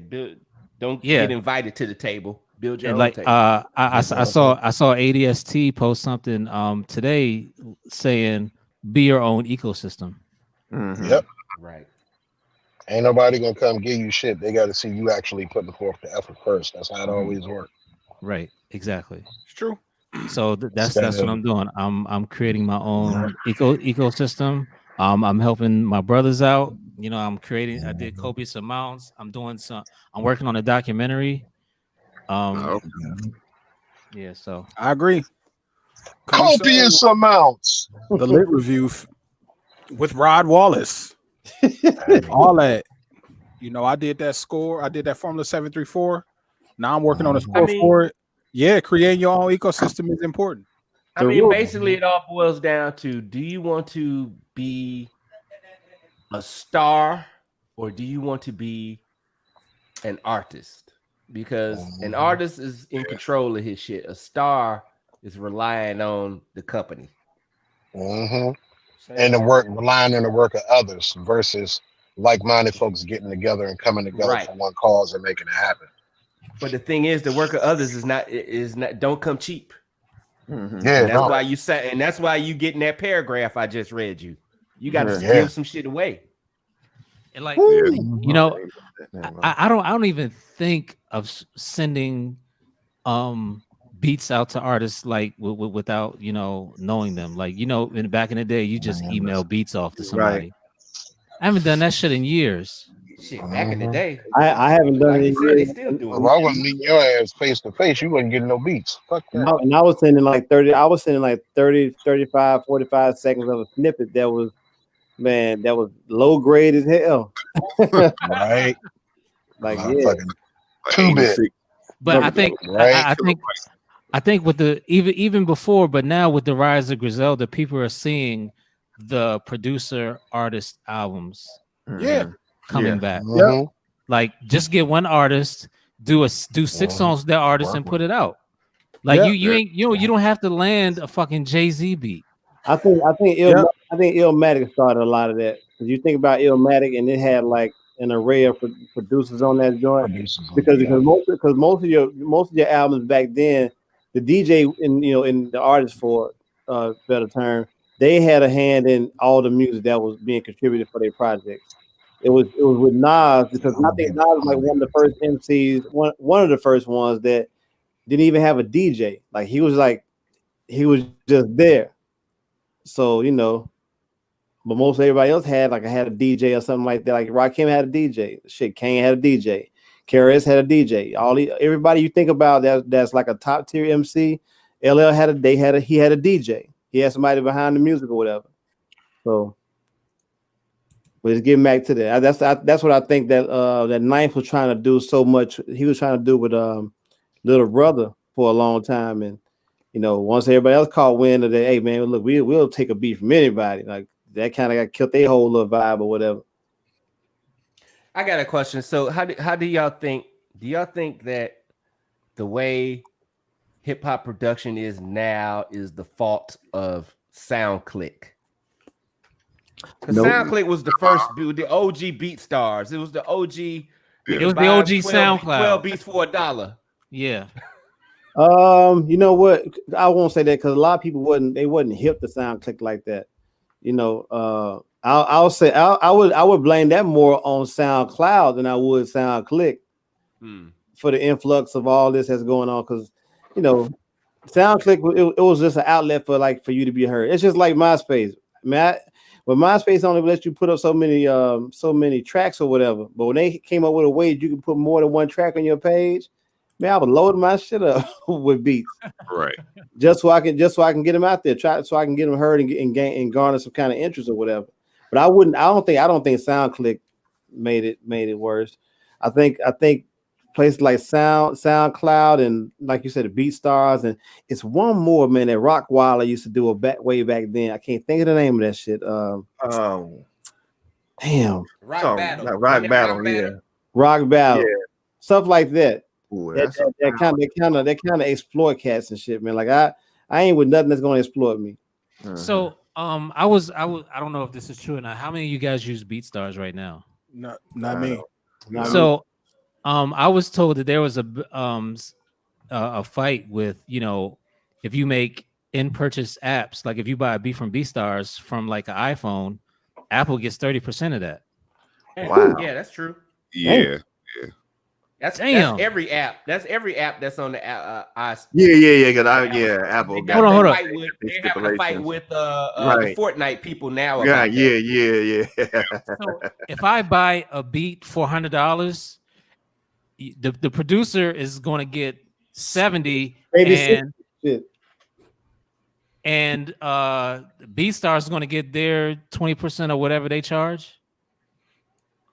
It depends on who the contract you signed with BeatStars says that Apple's cut comes out of, and I probably guarantee it's going to come out of your cut. Of course, exactly. Guarantee that. $30. Jesus Christ. Apple, bro. Yep. The Apple tax, bro.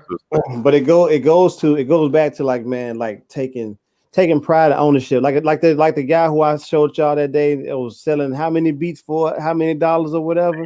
Like 80 beats, like $12. Yeah, I could never do something like that, man. Because hey, man, like 62 beats or some shit like that. Yeah, 60 something for like $12 or something like that. I'm like, man, like even if they were my most trash beats, I couldn't do that. Yeah, I couldn't do it, man. Like I could not, because it's more than that. Look, like I'm saying, I think that was like I'm a beat coupon.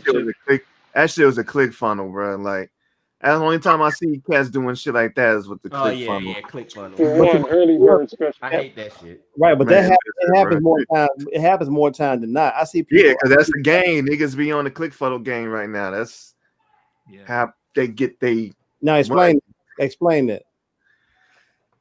Most cats be like, "Hey man, I got 32 beats for you. Come to my website, join them on mailing list so I can keep funneling you these this solicitation and whatnot, and try to get motherfuckers to buy tutorials on how to do click funnels and whatnot, instead of actually showing them how to do music or whatnot. Right. You don't want to buy my beats. You want to buy my course. I got this course on marketing. Right. My course on marketing. Yeah. You don't want to buy my course on marketing, nigga. I got these drum kits. Right. Yep. It's not about selling the beat. It's about not at all. The beats is just to lure you in. They selling the byproducts of the beat. So the actual creation of the beat is nothing more than a market ploy. The beats are nothing more than market ploys. Yeah. Right. If you use certain keys and you stay in key, you know what I'm saying, and you use certain drums, you have the capacity to fit a parameter that can get you engaged in some kind of music or some kind of economic activity, dog. It's not like making beats to a lot of people. And that's terrible. It's about selling the other shit. Yeah. And that's the thing I hate about it, because it takes away from music. You know, one of my favorite sayings is those who can't do teach.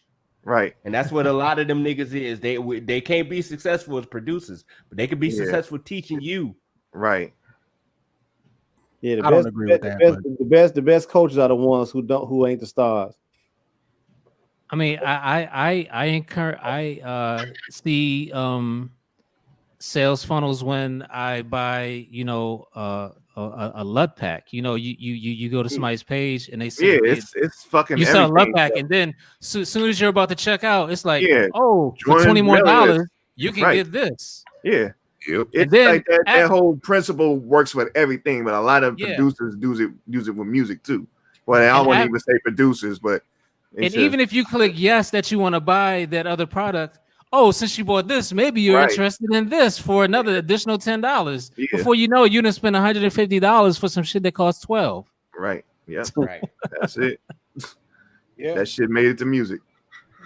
Yeah, but I guess the premise of it, when I think of people shortchanging themselves, man, like you listen to the music, it's like, man, that's a hard beat. But like, why is he getting rid of it for $20 or $30 like that? Because they don't care about it. They not in it. I put money on it. Then those aren't even his beats. Yeah, and that might be true, but it's just like, when you don't take pride in something like I can say even the most trash beat I got in my catalog in my folders and stuff. Like my man just said in the chat, I'd rather give it away for free than to sell it for $12 or $20. Right. Mm-hmm. You know what I'm saying? When I saw that Havoc from Mobb Deep was on BeatStars and he sold the same beat, he caked off that bitch too. 5,000 times for $500 a piece. Right. That shit was crazy. Yo. But that's because of the name. Havoc on BeatStars. I can get a Havoc beat for 500. Shit, let's go. Everybody jumped on that shit. Well, what do y'all think about these? Not to mention, he probably got paid off the top for just being on BeatStars. On BeatStars, right. He wasn't going to just to for free. Get more traffic because he on it. That's why you hear no more Havoc music no more. People see that shit. Oh, he made that. Shit, I can do that too and get more niggas on BeatStars. Your boy, I tell you who the king of that shit. Your boy Illmind. Man, Illmind, the king of that marketing shit. Right. King of whining too. You want it all. That motherfucker is the funnel king. Right. What do you guys think about these artists duping people into giving them money for it to be on a mixtape? Like I've seen I've seen Fat Joe do it. I just saw Jules Santana. Like, nigga, you just got out of jail and you scamming already. I saw Benny doing it. It's like, what's a scam? Break that down, Gadget. Close to home. What are they doing? Well, break that down. Basically, it's they're working with a company that's like they'll send you a DM like, yo, you got some hot beats. Let's take it to the next level. And you're like, of course, somebody gets a DM from Fat Joe. They're gonna be like, let's go. And he's like, yeah, all you got to do is pay $500. I'm gonna get you on this mixtape that I'm hosting. Wow, like Fat Joe's not even gonna be on your song. That sounds like that sounds familiar. Yeah, real familiar. I mean, I've been getting those emails since early 2000. Oh, wow. But it has picked up since touring has stopped. It has really picked up since. Oh yeah, I can see that. Yeah, it makes sense, but it's still trash though. I mean, the main problem with today's young musician or producer or whatever you want to call them is the lack of education. And they want it now. No, yeah, they want it now, and they don't want to read about everything like the whole brouhaha about these contracts. And I was thinking to myself, like, as I was reading, I was like, why am I so familiar with reading these contracts? And I thought about it is because many years ago, I read a book called This Business in Music by Donald Passman, which is pretty much the Bible of music contracts. Mm-hmm. Kids today is not going to pick that book up and read that book. They not reading no books. Nah, they see the homie got on. Some producer got my homie to come through and do the hi-hats. Hey, maybe he can come get me through so I can do the kick on this joint. And we got a joint venture now. We lit now. We got a joint on the new Wooty Woo project. Whoever's hot now. Meanwhile, and that's getting on. That's getting on. It ain't even your own beat. You just did part of a beat. He got like That's 7 cool, dog. producers on one track. Sign this right quick. Right. Yo, who was the artist on Everyday Struggle that didn't read their contract? That Joe Budden was. That was Lil Yachty. Yeah, Lil Yachty. Yeah, I think it's a lot. Yep. Hey, K1 asked a good question. He was like, "What up? What up, K1?" He was like, "Did all of us start making music as a hobby, Of and course. later decided to do money? Yeah. And where are you It now? all- It's still a, it all started with love. I lived. It's both. It's both for me. I don't know. It's going to be a hobby first, and then if cats want to fuck with it, then when people say hobby, not chasing. When people say hobby though, you can get paid for hobbies. Yeah, you can get paid for, right? But like, I'm not out here chasing the dollar. Like, I'm not going through the fucking rigmarole of trying to get on. Like, I do this shit because I love it. But then if someone want to come fuck with it, because a lot of us come from, like, I know for myself, I come from a music background, so you know what I'm saying. So, but for most people that I know, they don't. It just picked up because it was a hobby for them. Like me, I was doing a lot of musical shit early on before I even started production. Just just for the love of just the music itself. Yeah, that's all it is. Yeah, Tony. I seen the people out here charging to do reviews on Facebook, YouTube, and all that, and I'm cool. Wait, they charging for reviews now? Man, listen, Yeah, I'm good. Doing that on natural dudes, they just gonna clown your Niggas shit. I mean, you can play reviews. something that's cool, and they just gonna straight clown it. Man, hey, I'm gonna need somebody to kidnap Iguodala while he in that bubble and get Look at that right. Get this nigga murder one boy look like Krusty the Clown. That boy like he just smoked a half a bolo, man. Damn. Bolo. Woo. Yeah, man. Cut this shit out, man. Man, look like he got some dippers in his back pocket.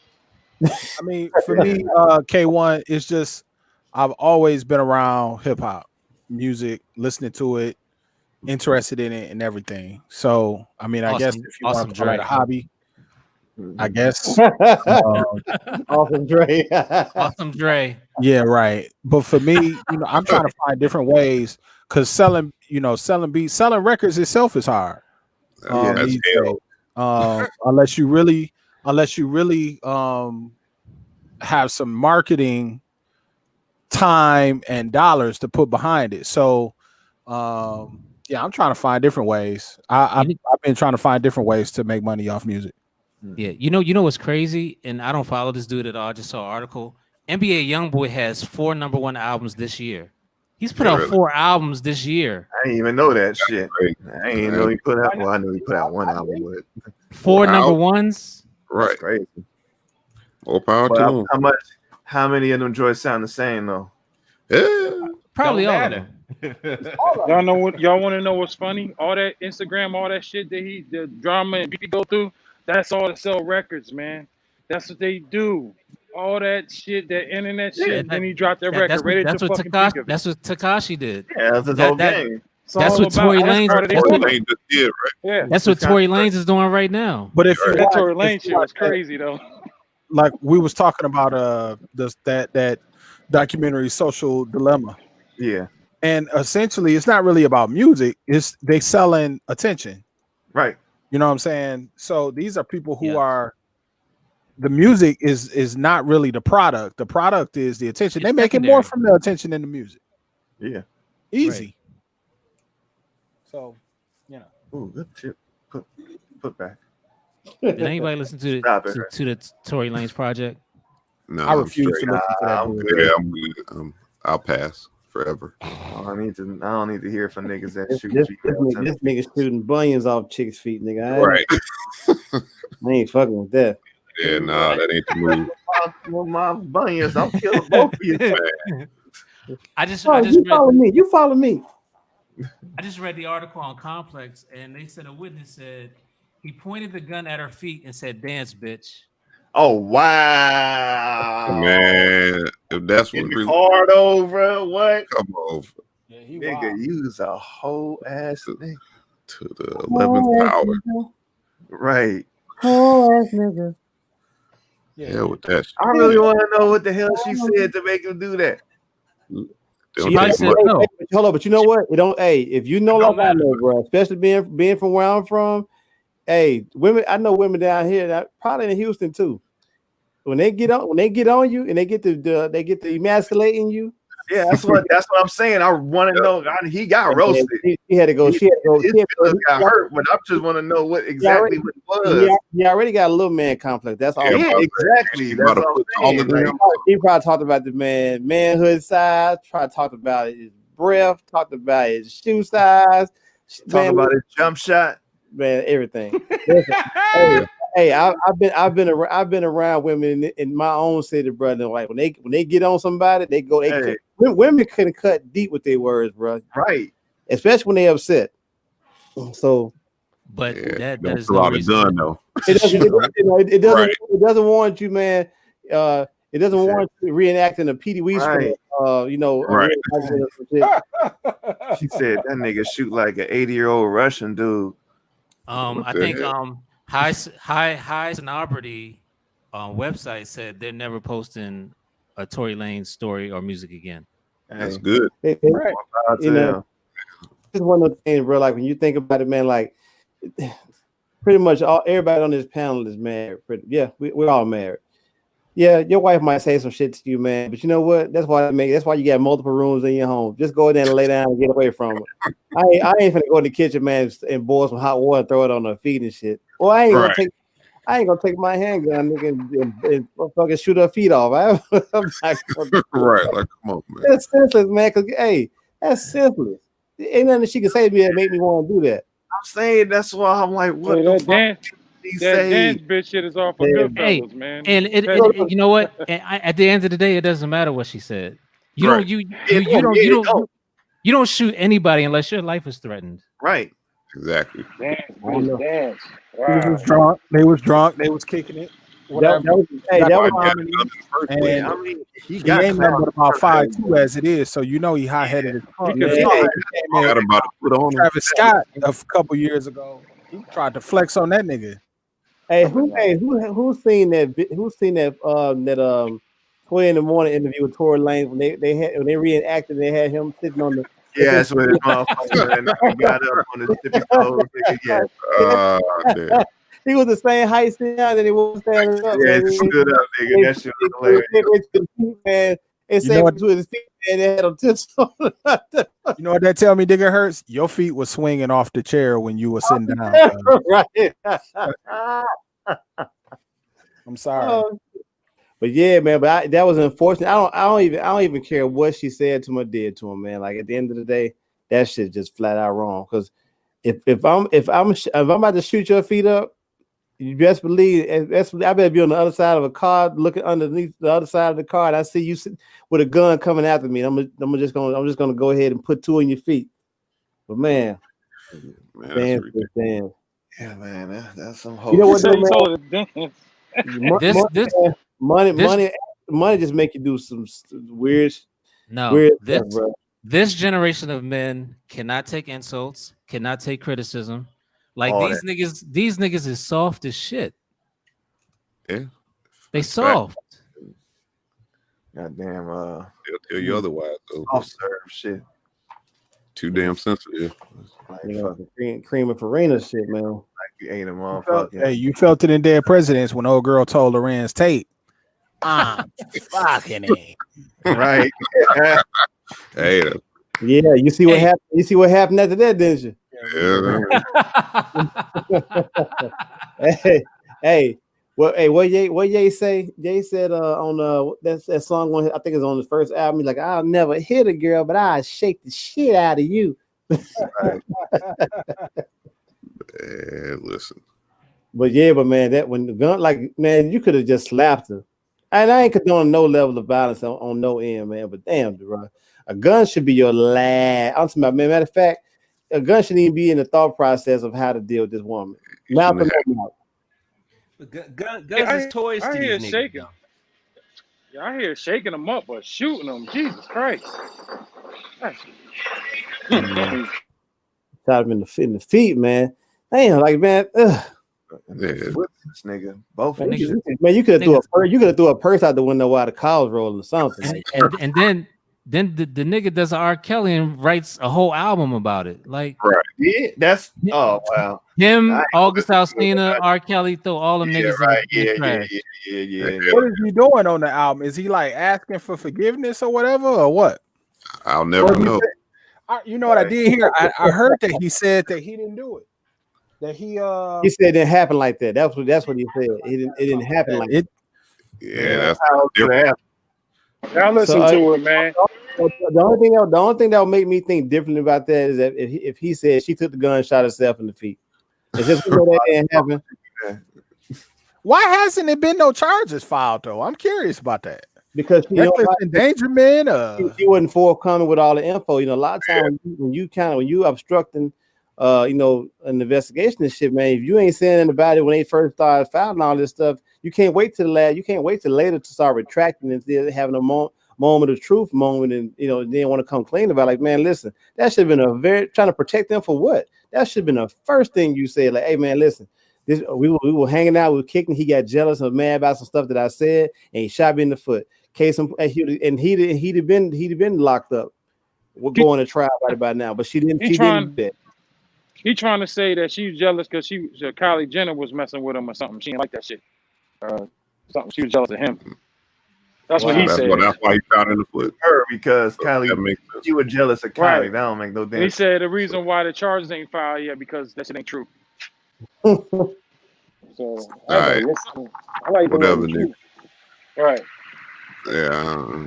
Somebody fucking discharged a firearm and somebody got hit in the foot. K1 Classic said Megan had pinned Tori down, because Megan about 5'11", 5'10". The only thing I be saying to Megan is, yeah. You probably sit on top of that nigga like, do something, slap him in the face, do something. She kind of built like Bruce Smith from the old Buffalo Bills. Oh, no. Don't do that. Don't do that. Don't do that. I mean, she's strong. She looks strong, dog. She looks strong. I'm just saying, she looks strong, bro. Any women watching this podcast, the thoughts and views of Rod Wallace are his own. Listen, I'm saying she looks strong, bro. That's all I'm saying. Hey, Wallace, all I'm gonna say to you is you wilding again. Wilding. You will never wild again. Never wild again. Oh no! Shout out to Sand Poetry. She looks strong. She do look strong. Man, she look strong. I have no problem with that part. You strong, dog. Like a famous linebacker from the 90s, nigga. Like number 78. Mean Al Green, Mean Joe. I ain't say she look like him. I ain't say she look like him in the face. Long as she got the box fade like him. I'm not insinuating that she, anything other than what she is, but she strong. We'll have that conversation, Doc. So what you're saying is she could suit up and blend in. Wow. I ain't say it, see. That's what you said, nigga. That's what you said. All right. Put on the offensive line. I am not on this energy at all. At all. Stop this shit. Block the thermometer. I don't even know a goddamn Tory Lanez song. Hey, you know what? Me either, Jay Bishop. And I was feeling the time. Right. I should know this, but I don't know a Tory Lanez song. Next topic. RTO. Are we doing what we used to do? Huh? What's got a question for you? Yes. What's the podcast that y'all was talking about that I'm missing out on? Is it Iron Eagle, not Eagle Mike? What the hell is that dude? Mike Eagle. Mike Eagle. Is this podcast good? I don't like his music. I've never even heard that. Yeah, it's the how can I? He's married to Jean Grey, right? That's Quell Chris. That's Quell Chris. What had happened was the name of the podcast where he talking with Prince Paul, and he goes through his whole catalog basically and gives you stories about. You married my wife and all that. You messed that all up. It's dope. If you're a fan of old Dale Lowry, Prince Paul, then you definitely need to check it out. Who's your wife, Mary Jean Grey. That's Quell Chris, man. Yeah. Okay. Man. Did he go to the Grave Diggers album?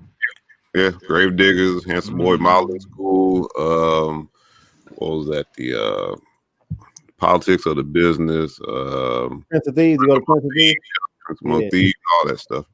Did anybody watch Drink Champs with Gilly? I watched Hell yeah. Yo, Three. I was laughing my ass off when they put my son on the phone. On the phone, yeah. 3-0 me. Bullshit.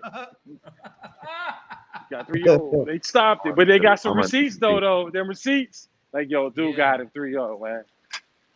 Got receipts on that though. But the golden part of that podcast is when they started talking about the breakdown of the money in podcasting. Oh that's where the gold was. And I like when Joe Budden breaks down what they went through. Yeah, all this stuff is teachable moments, like teachable and teach in real time. Like you ain't find out about this like later. You find out in real time, man. Like a lot of people don't like Joe's stance on a lot of stuff, man. But one thing you cannot say is that he's not informative and he's not transparent with the information that he is receiving in real time. Right. Ooh. They tried to get them niggas fake Rolexes for a bonus. Right. Spotify. Right. Yeah, it was nice. What is y'all doing? I canceled them motherfuckers after that shit. But I was like, y'all some hoes. I mean, that was terrible. Some people take it though. I fucking canceled them when he was talking about y'all niggas need to do more music to get more money. Yeah, like we're kicking out some more money. Oh yeah. When the president said that, I was like, oh nigga. Spotify does not benefit the creators at all. At all. No, it doesn't. You getting less Apple like the best at that though. Apple, you're getting less than a penny. Right. You're getting less than a penny per stream. You're getting 0.4 of a cent per stream. I'm good. I'll stick on my Bandcamp. Dog, you can make more one Friday on Bandcamp than you can all year on Spotify. I mean, I want to just personally give props to Bandcamp for what they're doing with that Bandcamp Fridays where they waive their fees. Mm-hmm. Man, that shit is beautiful. Salute. That's amazing. That's true. The only thing I wish Bandcamp had was a better user experience GUI. Like navigating Bandcamp is a pain in my ass. Like navigating the old Ableton. Yeah, they need a better like search engine. Yes. Because you got to be a better player, like a better. People complain that you really can't stream, like you can't do play. I don't want them to do playlists. I don't want them to do Spotify. Not Spotify. Don't try to make them Spotify. I will play the album, but I do wish that the shit that I bought, I wish I could make into a playlist. The stuff that I bought, I wish I could do that. You can download it and then put it in your iTunes and make a damn playlist. I'm on Android. Never mind. You can do that. Use Google Play. Power amp. Okay. You can do that with Google Play. Right. But my thing about like people want playlists on Spotify. I think Spotify is about listening to the album as a whole, and playlists take away from you listening to the album. Yeah, because if you got Spotify for free, they don't even play the song, the whole album in order. It's just all they don't. As a matter of fact, I was listening to Elza when I was dropping my daughter off this morning in school, and it went from 2 songs on the new joint. Then it hopped all the way to Elmatic. So I was like, right, yeah.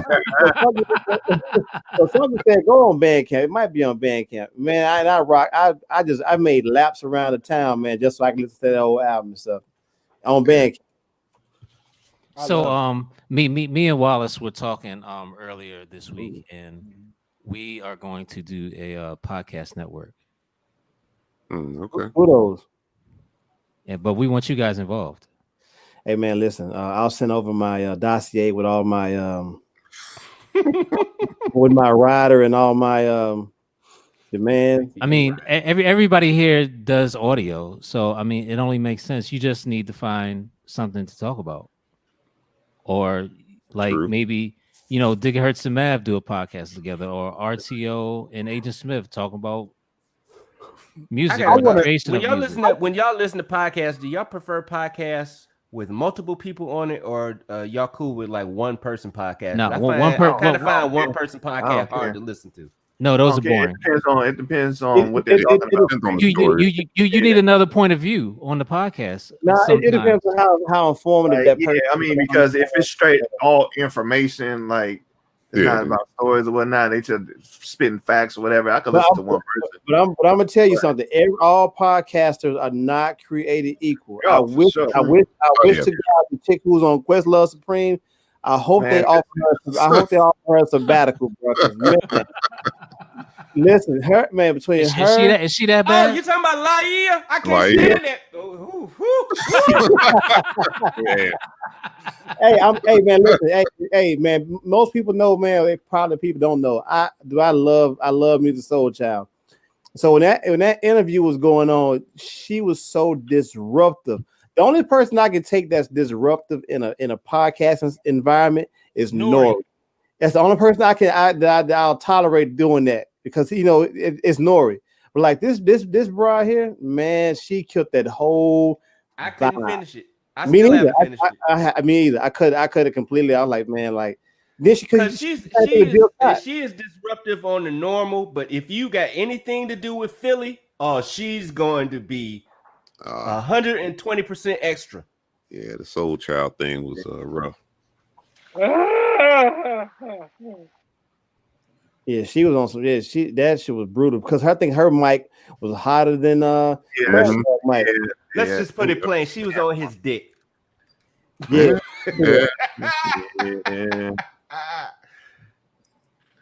Goddamn. On his dick and ruined the show. Back straight. Yeah, I was like, man, goddamn, her mic hot as shit. Like, hey, Tony Brown, man, link your podcast, man. Yeah, brother. I'm trying to figure out, man, what a Gigahertz podcast would be about. Why don't you do one with your wife? Records. Hey, hell no. hey, did you see the episode of Martin when Gina was? Oh man. But you know what? That wouldn't be a bad idea. But hey, I would want, because I like a little bit. I like music. I like sports. I can talk current events. I can talk intelligently about an hour or two, I think. Hey, somebody you can do a podcast with if you're doing records. Yeah, you and BG got a podcast. All three of y'all sit. No, we got and Netmaker. I want to see Mav do a reaction podcast or something. Videos. I want to see that nigga do a driving podcast where this is shit on the road. Do a roast. Me and Gadget could do a podcast where we just argue about shit.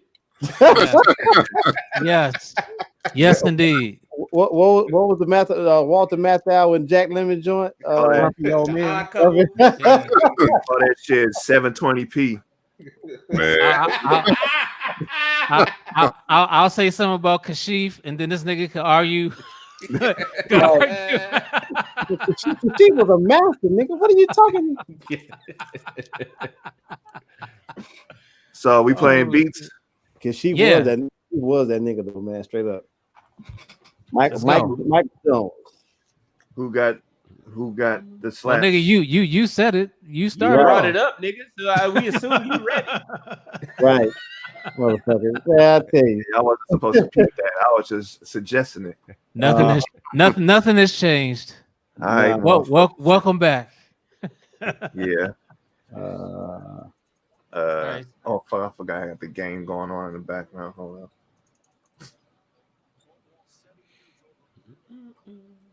Fucking look like Celtics is holding off. Oh, y'all hear all that, right? Yeah. Yeah, I hear it. Louder, not louder, or what? You sample high five, nigga? No. The 808 kit. Hi. Louder or what? They seem straight so far.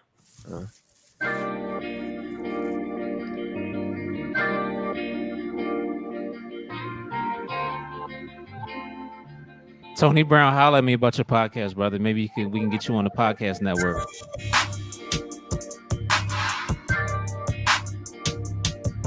can turn it up a little, RTO.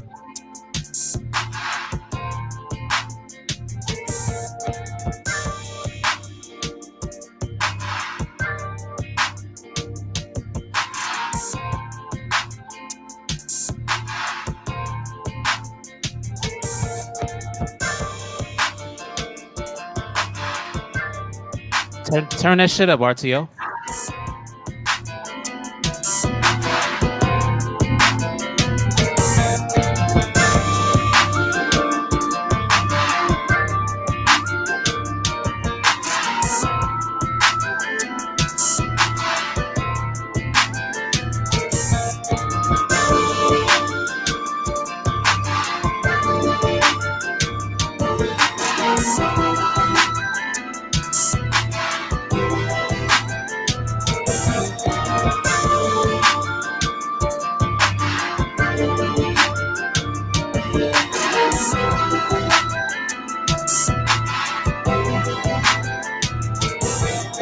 Yeah.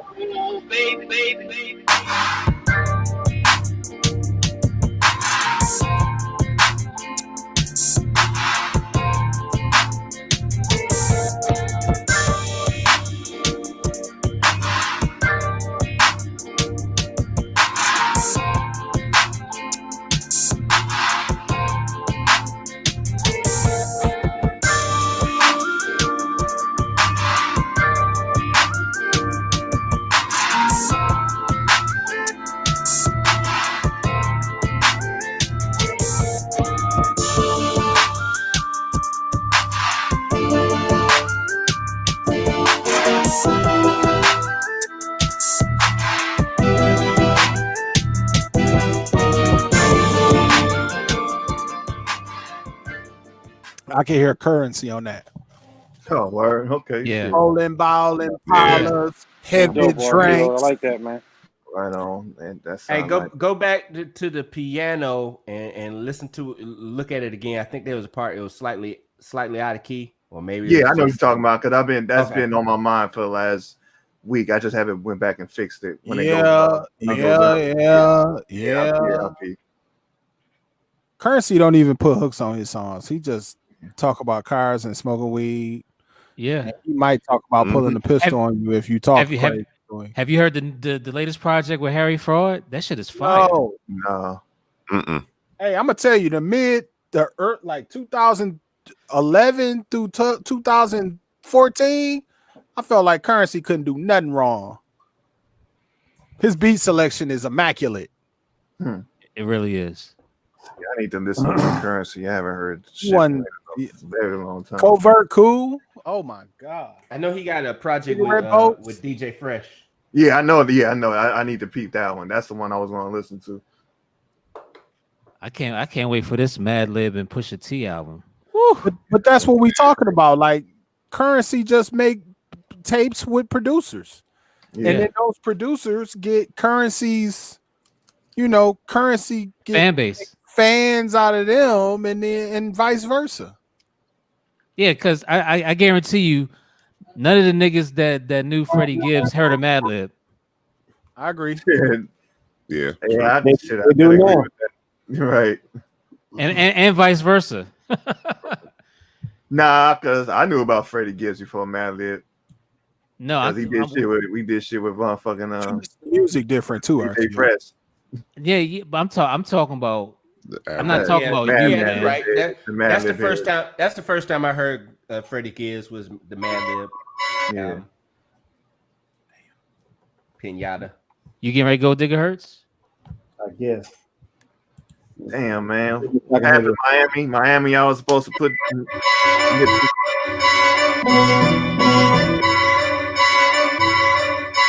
Y'all hear that? Yep. Is this E Digging exclusive? Yes, sir. You already know.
fire.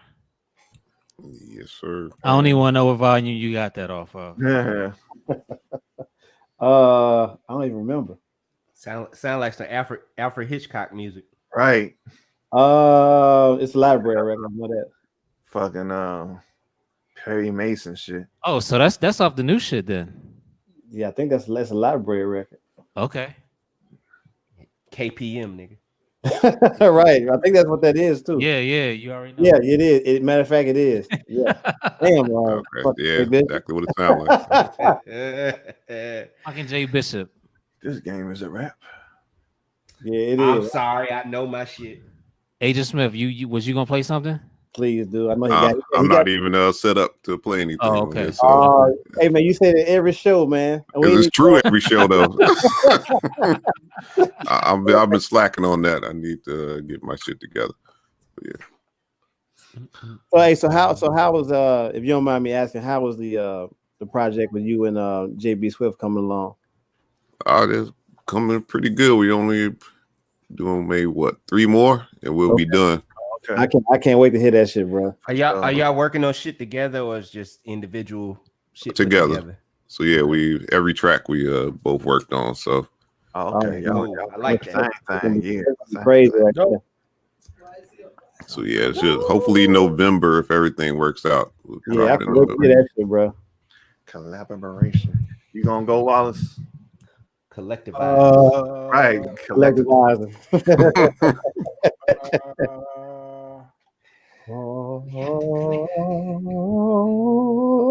I admire your ambition, Willie, but you lack vision.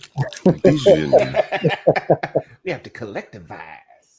Man, hey, I need that movie on DVD so bad. The whole movie is on YouTube, or it was. Yeah, sure the fuck is. I watched it. Yeah, I need it on DVD though, bro. I need that as a keepsake. When that nigga ran out the court steps, man, and getting that Laker mobile. Man, what I'm trying to find is Truck Turner's not. Well, Truck Turner ain't on YouTube. I was looking for that. Nah, it ain't. Yeah, it used to be. Yeah, but I don't think it was. I think Isaac Hayes the third got that joint removed. Motherfucking 3 the Hard Way is on YouTube. Yeah. Okay. And Bucktown. I watched Bucktown like 2 weeks ago. Watched what? Bucktown, Fred Williamson. Mm-hmm. Oh. I thought you said Bucktown. People like say, "What the hell are you doing?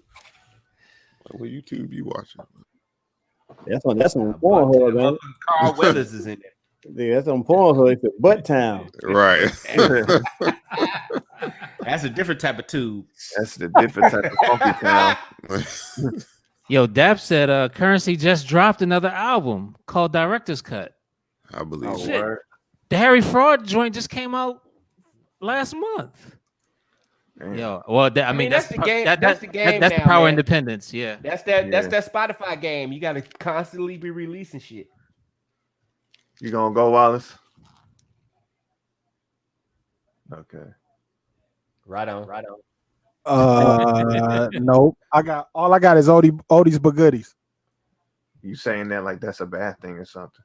Hey, well, you know what? Why don't you play something from 6 Feet? I can do that. Yeah, because everybody here hasn't logged on to Song Lab. Piss. Oh my god, the making of that song. Jesus. Yeah, man, that shit was hilarious. Oh, what a night! Classic. Yeah. Oh, what a night. He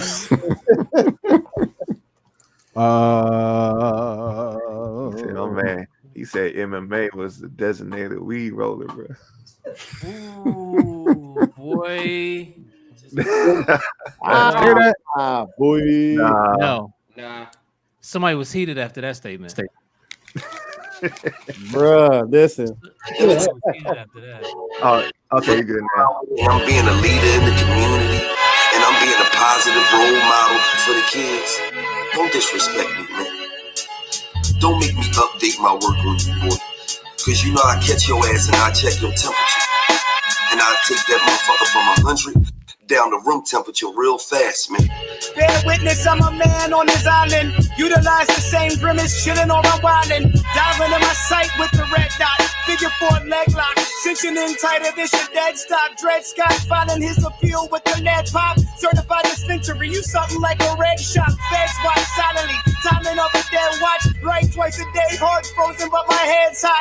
Set the options of survival are assimilated. You demonstrate a false pride, you getting ventilated. These local rappers food, I fucking venerate them. Emulate the imitation with every iteration. Indica, in a center stage, entertaining rage. Considering the reckoning, I reckon you should dig a grave. Blackjack and built to let it ride until I hit an ace. Gamble with your life like underbidding out the prison space. Hard charge, signature art, the spark is mandatory. Predatory tension, mention me with trending. This that dog bar, pissing your yard. I'm marking territory.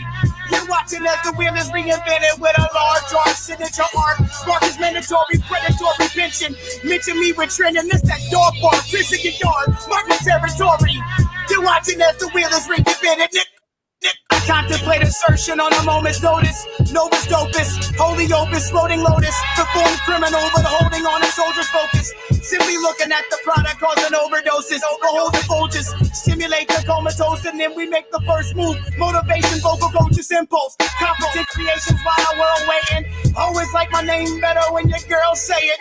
Turn phrases to the medical conditions. This the watermark. Starting off, pedestal position, incredible. Commiserate with natives to the slang hits. Driven, break, check them, indication of the lane switch. The game better when I play it, not playing. Only bother thinking whack is everyone I'm not saying. This ain't screaming out. I see just what it needs. I'm a symbol in the team. Private message if you wanna eat. Large art, signature art. The spark is mandatory, predatory tension. Mention me with trending. It's that dog bark. Piss in your yard. Mark my territory. You're watching as the wheel is reinvented. It's that large art, signature art. The spark is mandatory, predatory tension. Mention me with trending. It's that dog bark. Piss in your yard. Mark my territory. You're watching as the wheel is reinvented. Don't make me have to call your name out. Don't make me have to call your name out. You're minor, we major. You're minor, we major.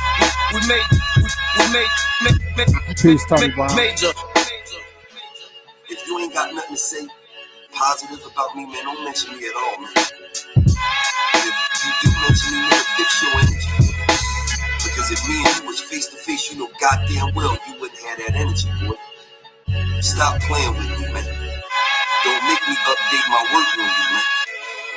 Right. So the album is on dirtyoldman.bandcamp.com. That's dirtyoldmen, dirtyoldman.bandcamp.com. It'll be on streaming on Wednesday. It'll be up on streaming on Wednesday. Oh, word. Show for sure. Word up. That's Damn. But buy that shit. Yeah. Go to the Please. Treat yourself. Don't cheat yourself. Exactly.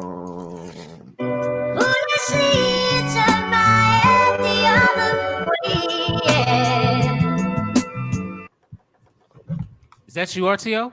Nope. Agent Smith, that's you? Nah, it wasn't me. Gigahertz? It was Okay, I'm about to say, yeah. Hey, you got yell E digging before you start playing. You don't got it. You about to play that? E digging. Can you do that? Can you do that again for me, Hurts? No. You will not be recording me tonight. No, I needed it for the intro. Digging.com. Digging.com.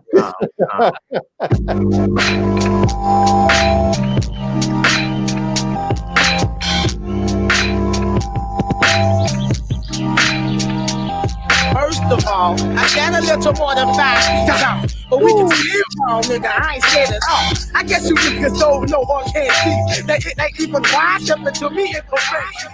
But yet until when niggas feel they can feel, I will. Put your ass up for real. Cause he told me he asked with the token good to sax. No, I don't carry an axe, but I still swinging low with the number jacks. For being made by Organo, I see how we do it in the state.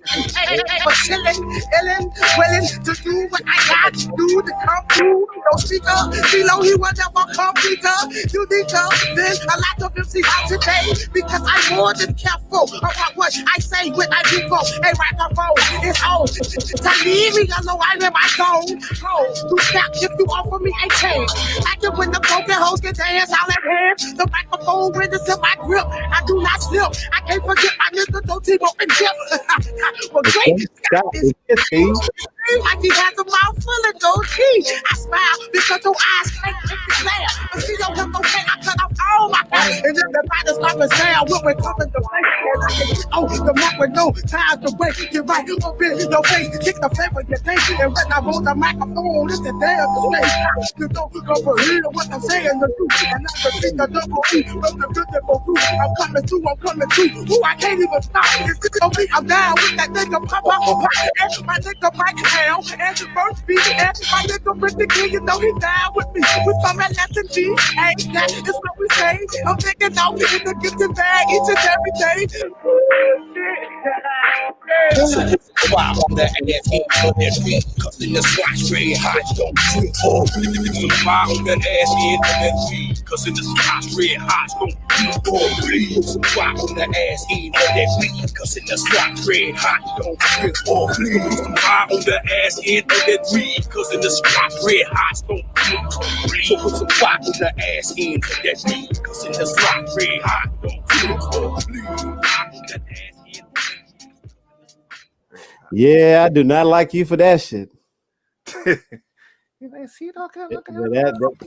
ridiculous. Damn, that nigga CeeLo used to be great. Shout out Clark the Spark. Hey, Clark, what up? Hey, that was my soundtrack, bro. Like in my senior year, how the album came out, man. I'm about to remix that whole damn album. That's my favorite verse on that song, though. His verse is off top. That's my favorite verse on the whole album. Him and T-Mo's verse. Yeah. Man, that nigga. He went smooth off on that joint. Hey yo, I got one. Oldie but goodie. If we doing remixes, is that cool? Oh, okay. Hold up. As long as it's your beat. Hey, but be careful. We're not gonna start this off with copyright strike. I mean, you still get flagged for a remix. I got. I heard that it was alright, but yeah, okay. Oh, it's definitely a remix. You're the same complexion as Malcolm X. Boy, I'm telling you, you brothers are gonna be large. Like I said, you gotta be careful. See, because you're not telling the truth. It's me, the most beautiful, plain and unusual. Black star rocking with that hot shit you're moving to. Massive and musical, that frequency you're tuning to that top of the dial shit. That you don't know my style shit. It's what the Brooklyn niggas stay on file with. No matter what the scene is surrounding. You whether I'm on the grind or lounging, I'm live in the state that I'm found at. What's up with all the niggas that I'm down with? This announcement gon' keep the ghetto bouncing. Where people find pleasure and measurements and ounces. Midwest, big stresses, small houses. Down south, slanging and twanging, it's pronounced it. East on that foul shit, west they straight pounding. Black Star got the shit they all get down with. Don't tell me don't understand and been around it. Well restricted on your block, I am the mojo worker with the hottest sand. I keep it cooking like pots and pans. I know that haters got their plots to stand, but they say they can't stop my plan. It's mighty Moses, super quiet, my man. Black Star, my fam, about to move on the hearts of man until the small-hearted hearts expand. Over day, don't start the jam, and I spit flavors, walk the jam. Heavy hitting shit across the fence. In other words, I'm off the wall with this. I drop heavy dudes on the mist to make them shine a little more with this. A lot of cats like to get on the microphone and run. They say they won't get a paper like they ran up plus. Check out how much they sound scared of the month. The man taking the jump you do it. Never let man take advantage of what you get. Props off the diamond you rent it. I get my props off the rhymes I'm inventing. Cause I spoke my mind and I meant it. And Topper with a bow tie, kick your ass from class. Come on, we still taking the Brooklyn when we ready to splash. blast. Me and hot tech got you ready to blast. Look, ready to blast. I stay hungry like I'm ready to fast. Married to the movement like a Betty Shabazz. Bomb veteran, like a real bitch right now, like a lesbian. So they let me in the back, I'm been dropping jewels. Plugged in like pasta noodles. Stay fresh and clean like hospitals. In the world of Chris Poppers with wallets and wrist watches. Do you ever think the wrist is watching you? That's why the cops are stopping you. Nigga, please, they can track you down anywhere. Your cell phone transmitting radiation through your ear. The two-way is way too new and obsolete next year. Navigational system show you how to get there. You ain't think about how you got here. Do you know where you are? What happened today? Back in the day, they used to follow the stars. Spill it too much, you gotta catch it in bottles of jars and make them seize, eat their words and swallow their bars. Oh my God. Cry me and I'm come on, post that fair. That's what I'm talking about, yeah. Black Star here. Notice, yo, keep hip hop.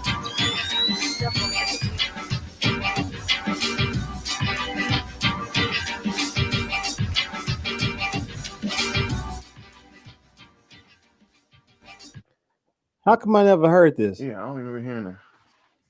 Yeah, this nigga talking about oldie but goodie, but nobody never heard it. That's when I first started using Machine. The jam. That beat probably that's 7 years ago. 7 years old. Oh damn. Yeah, I like that shit. That shit got like a Desperado feel to it. Hey, you know what beat I was listening to today? Speaking of Talib, the joint he has with J. Cole and Jay Electronica. Only Begun joint. Oh man, listen, bro. Yeah, that beat is stupid as hell, and I think that is one of J. Cole's best verses ever. The only thing I wish for that beat, like I wish he had brought the hook in like throughout the song. You know what I mean? When he switches the sample up. I wish he had did that throughout the whole song, but that fucking sample was nuts. Yeah, that's the single Unlimited joint. Shit to that nigga did to that shit. I'm snitching, but who did that? Who did that sample to? High Tech used it, and High Tech flipped it. And who else? I flipped it, but didn't do nothing like what that nigga did. But yeah, that nigga murdered that shit. It sounds like a loop. It is. It's not though. It's not. He seamlessly stopped it, but it's yeah. A lot of the parts are kind of close to each other, but it's not a straight direct loop. Okay. Hey, speaking of that, I hate to see dudes who chop up a song and play that shit sequentially back. Right. You might as well loop it. Don't do it right. The only way I can accept that is if you're trying to get a certain phrasing down to where you have to do that. That's different. I can see if you chopped it, if you playing this sequentially faster than like the beat was done in double time and you didn't, and you're chopping it slower than what is. So the chop is not going 1, 2, 3, 4. It's going a little faster. Chopping just to replay the loop. Nah, I can't. Yeah. So you can do that, but at least time stretch the sample. Right. Yeah. Exactly. Maybe. Yeah. Can't do that in Machine. Hold on. You can't time stretch a machine? You can time stretch a machine, but it is fucking trash. It is tedious as trash. You can't it's rough, man. Can't do it in real time. No real time. You gotta know the tempo you trying to time stretch to, man, listen, and bro. then let the algorithm do it. But you can't just like turn it down with a dial and have it time stretch. Nah. Yeah, that shit's trash. Let me know if y'all can hear this right here. No. Yeah. I should play this. I ain't played this remix for nobody. Probably 1 or 2 people may have heard it. Nobody. Oh, before you play that, Hertz, remember you've come on here a lot of times and talked about the Trigger Man beat. Right. Yo, Chris Brown. So it's all over the Chris Brown, the song with Chris Brown and Young Thug. I'm not surprised. That's a drag rap joint. Yeah. It showed that I can't. Trigger Man's the shit that they use in New Orleans, right? That's New Orleans bounce, ain't it? No, so they use it. They use it there, but hey, trust me, it's a Memphis it's state from New York. Yes, yeah. New York yeah. But that whole New Orleans bounce shit is based off that. It's based off the Trigger Man song. Off of the first couple of seconds of Trigger Man. Drag rap. Yeah. That's crazy. Yeah, well, that's a hey. You play that shit here in the 90s, even now. You play that shit now, it's gonna be a fight pretty much going into the second minute of that song. Wasn't that in the Tear the Club Up Thugs joint in the beginning? I'm telling you, everybody and all the earlier DJs, producers, they use that as a staple of their music, especially Paul and Juicy. There's a speaking of 3-6, you hear they're getting sued by the white dudes that they collaborate with for like millions. Who? What dudes? What? They collaborate with a pair of white rappers. I think they're from Memphis. Lil White, you gotta be Lil White. Is it no? Hold wait, is there? Are you saying there's a white rapper named Little White? Yes, sir. Yeah, wow. Absolutely. Lil White. And Lil White. I guess it's short for Lil White boy. That might be the most trash thing I've ever heard. Goddamn. Hey, but he probably sound better than most. Yeah, I'll take that back. But he's okay. He's marginally good, I think. Okay.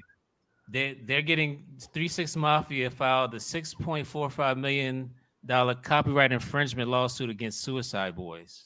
I ain't never heard of it. Oh. They're Paul and Juicy J accusing the New Orleans rap duo of illegally sampling and stealing elements from 35 different 3-6 Mafia songs. Damn. God damn, 35 songs. God damn. But these like vocal stabs or something? I don't know. But they filed a countersuit saying they don't even own the songs that they're on. I don't know. Yeah, like, are they on the label or are they independent or what? I don't know what Suicide Boys are. All I can say is that I know Paul and they got some real, from what I've heard about their business practices, that a lot of people who've done business with them, they probably don't own their songs. So I don't know. You said they don't own their songs? No, not 3-6. The people who they collaborated with. Like I know a dude in particular, man, who ain't even got his publishing from them. Because he gave that shit away. He sold it off for a fucking Nissan Sentra and a pack of cools, nigga. God damn. Sentra though? Damn. I'm exaggerating. Didn't even get an Ultima Sentra. Right. It was something like was it a SCR at least? Damn. They hit him with that there 2 and 4th with in perpetuity. Yeah. And here's another lawsuit. They hit him with that nigga mind got boggled. Here's another lawsuit filed in March of this year against 3-6 Mafia, Juicy J and DJ Paul, are being sued for copyright infringement by a group of Memphis artists. The complaint was filed yesterday, and the Tennessee federal court attorney, who was representing Kingpin Skinny Pimp, Slick, MC Mac, Lil Sid, Joe the CEO, T-Rock, DJ Zerk, I don't know. All those are legends. Skinny Pimp and Koopsta Nika. Koopsta nigga. Koopsta nigga's no longer with us, but his estate is suing. Yeah, because Koopsta, we used to get our haircut at the same spot. And Country Black used to be in the apartment right across the street from that, doing shit. That nigga was not just dancing, bro. That nigga is about that life, bro. Yeah, I bet he was. Man. Woo. Stories I can tell. But I mean, that's a podcast right there, brother. Hey, Memphis stories. If a lot of them floating around. The main diaries, nigga. Let's go. Yeah. The main diary. Wow. Main diary. Like nobody's done a podcast about Memphis hip hop. And I've actually had discussion with a few people about that. Trying not so much as a podcast, but something like a documentary and stuff going. I mean, the podcast can start out first, and then I've seen where podcasts turn into documentaries. Yeah, especially with that crime shit on Spotify. I mean, I mean, there's a music one, show Sound Explorations that podcast I listen to where they break down like different music. They starting a show. Okay, yeah, coming to Netflix. Oh shit. Okay. Hey man, you know what I say. Just do it. Just do it. You'll Just figure do it out at some point. Yeah, exactly. Look, so Song Lab started out as a fucking idea. E-digging started out from a nigga wanting to from what's his name? Fuck. Don't you? It better not be who I think it is. And you forgot his name. No, not. Oh, was in Japan. He's back here now. Fat Vaughn wanted to buy a sample for $30. Damn. That's how E-digging started. I thought you about to say. La, la, la, la, la, la. I think that's if y'all go back to the episode, during that episode, I went to GoDaddy and bought the domain name for edigging.com during that episode. Really? Oh, you know what? That remind me. I want to share something with y'all. It's a site called Bandzoogle. Yeah, I saw you post that.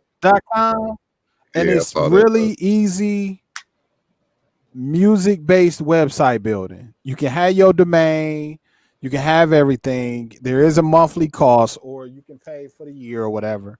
But I hear that it's really good. I planned on kind of going through it today. I didn't have time, but I saw somebody's, and it's good. It just easily lets you just link everything and all that. So RobWallace.com at some point is coming. Bandzoogle. I don't know. Earlier in the year, I might have used it. Yeah, I heard. I already got a site.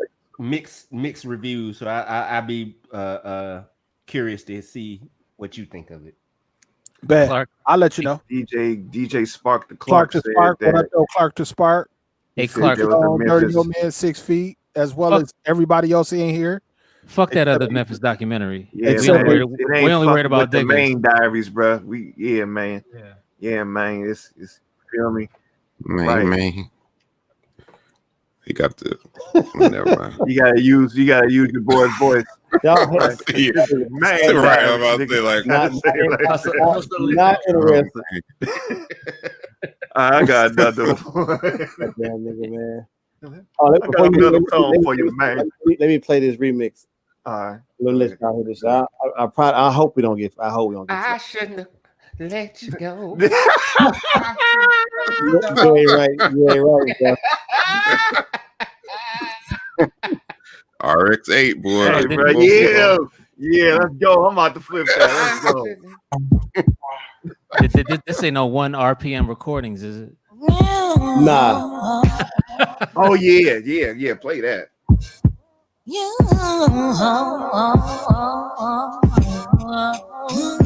See, I got all the right questions, and you got all the wrong answers, and I got all of the sadness, and you end up with all the laughter. I play by the rules and I treat you right, but you get the last laugh every fight. Now tell me, baby, do that sound right? Sound right, sound right. I can't blame it on love, no. Cause common sense, it plays its part. I can't blame it on you, no. Cause you don't rule my heart. Can't blame it on her. She can't be that smart. Messing with you, she gon' get a broken heart. So what if?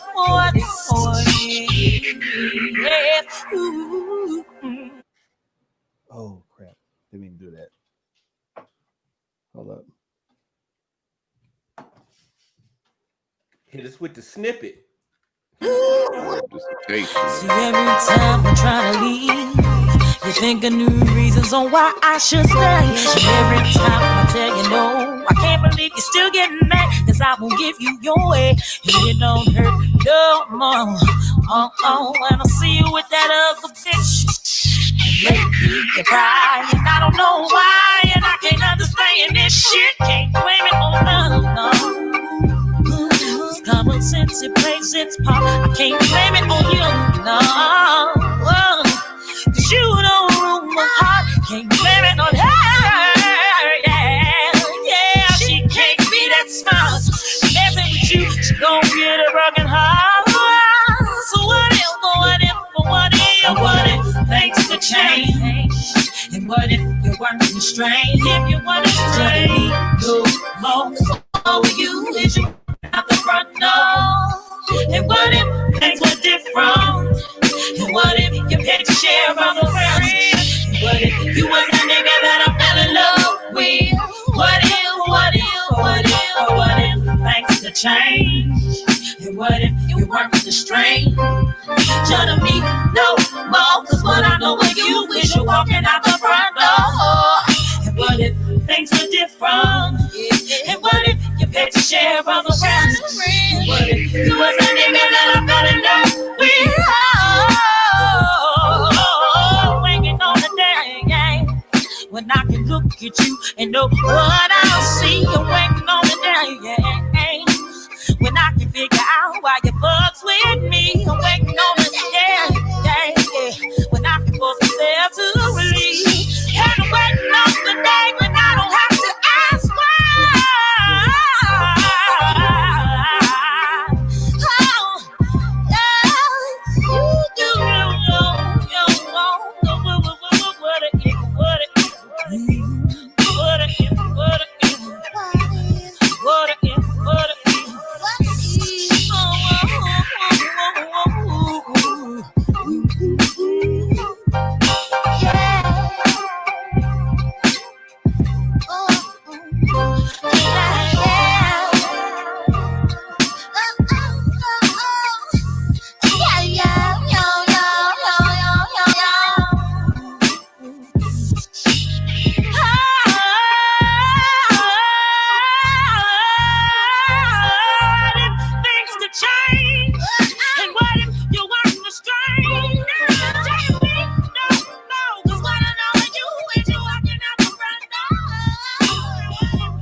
Great.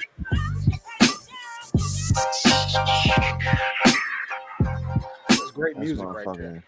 Cognac and dark lit rooms right there. Nope. So I appreciate it. Yeah, that shit's crazy. But I'll probably end up taking those vocals off and doing something else with that beat. Why? Let's just say I probably need to do that. Oh, yeah, you don't want to be on the next IG live, nigga. Man, she gonna come after you. Yep. Hey, you know, no comment. Yeah, but I did send it to her. Yeah, because I did send it to her. Back. Not that I've seen. No, I had to look because I don't have my notifications on my IG and shit off. I mean, on. Nigga, she gonna hit you back with her going rate.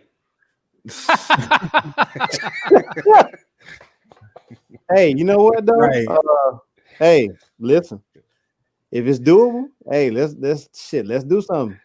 Davenport in the building at 11:50, of course. Oh, word. Wait, yeah. All right, I'm gonna play this. I don't think y'all. Where's the Davenport at? Maybe he got a. Oh, never mind.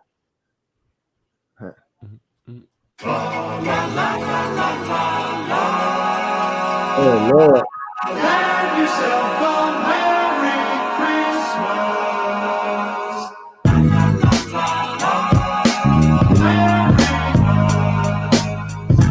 This nigga got to take his glasses off.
You know what I wish I could do for you, RTO? What? I wish I could hire like an acapella group and just have them, just have you name phrases and they just sing phrases and record it, and you got your own personal library. royalty-free acapella shit. That's why I want to get that output shit, though. Whatever the one with the fucking I saw that. and shit. Yeah, I saw with that. the female vocals. Between him and Black Math. Have you made any more beats with that rolling shit yet? Not yet. I mean, I've been using Synology. I just haven't used the use that one joint. Yeah, I only did a couple with that, and I just started using all the other sounds. So I've been downloading. Between him and Black Math, man, y'all should create an album called Oohs and Ahs, nigga. hey, there you go. There. Oohs and Ahs. These ain't oohs and noodles.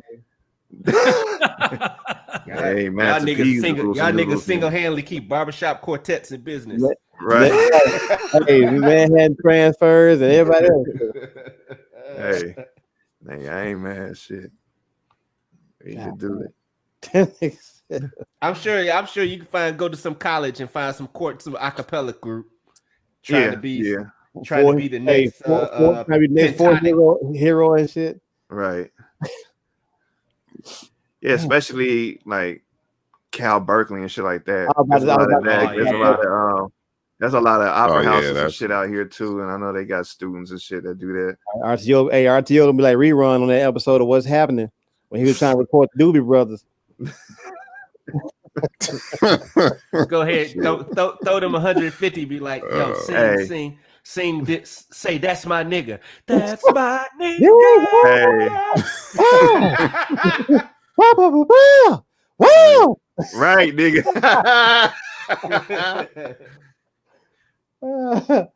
Shit. Hey, that would be crazy.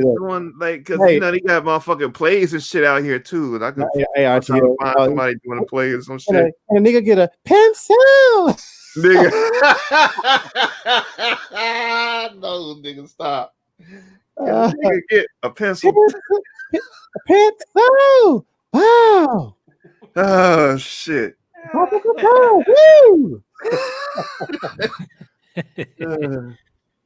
Hey, Wild thing gonna play that next. I got one more I want to play. Hold on. For Davis Lewis Rose. It's not. It's hard. It's hard. It's software. It's Roland got a software called Synology.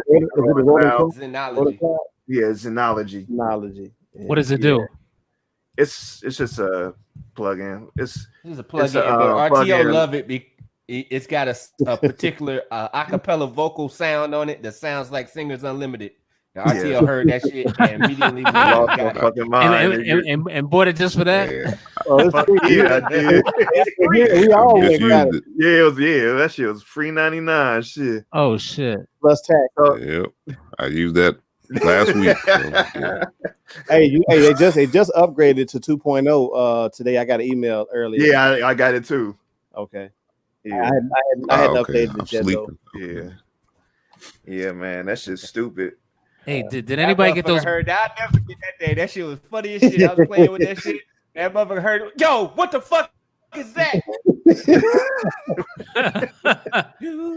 Nigga, because it's motherfucking singers without singers. That nigga RTL should be Mr. Holland, nigga. Did anybody get those black milk drums? Yeah. Yeah, AS got it. Yes, how did they sound? Oh my god. They're nice. I have no issues with them. I've done a couple of joints with. You know, you can look in the chat. We'll play this drum. Yeah, you're gonna have to do some scrolling, but yeah, it's in there. What's up, BG? Y'all hear me? Yeah, you can hear you.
nuts. What was that again?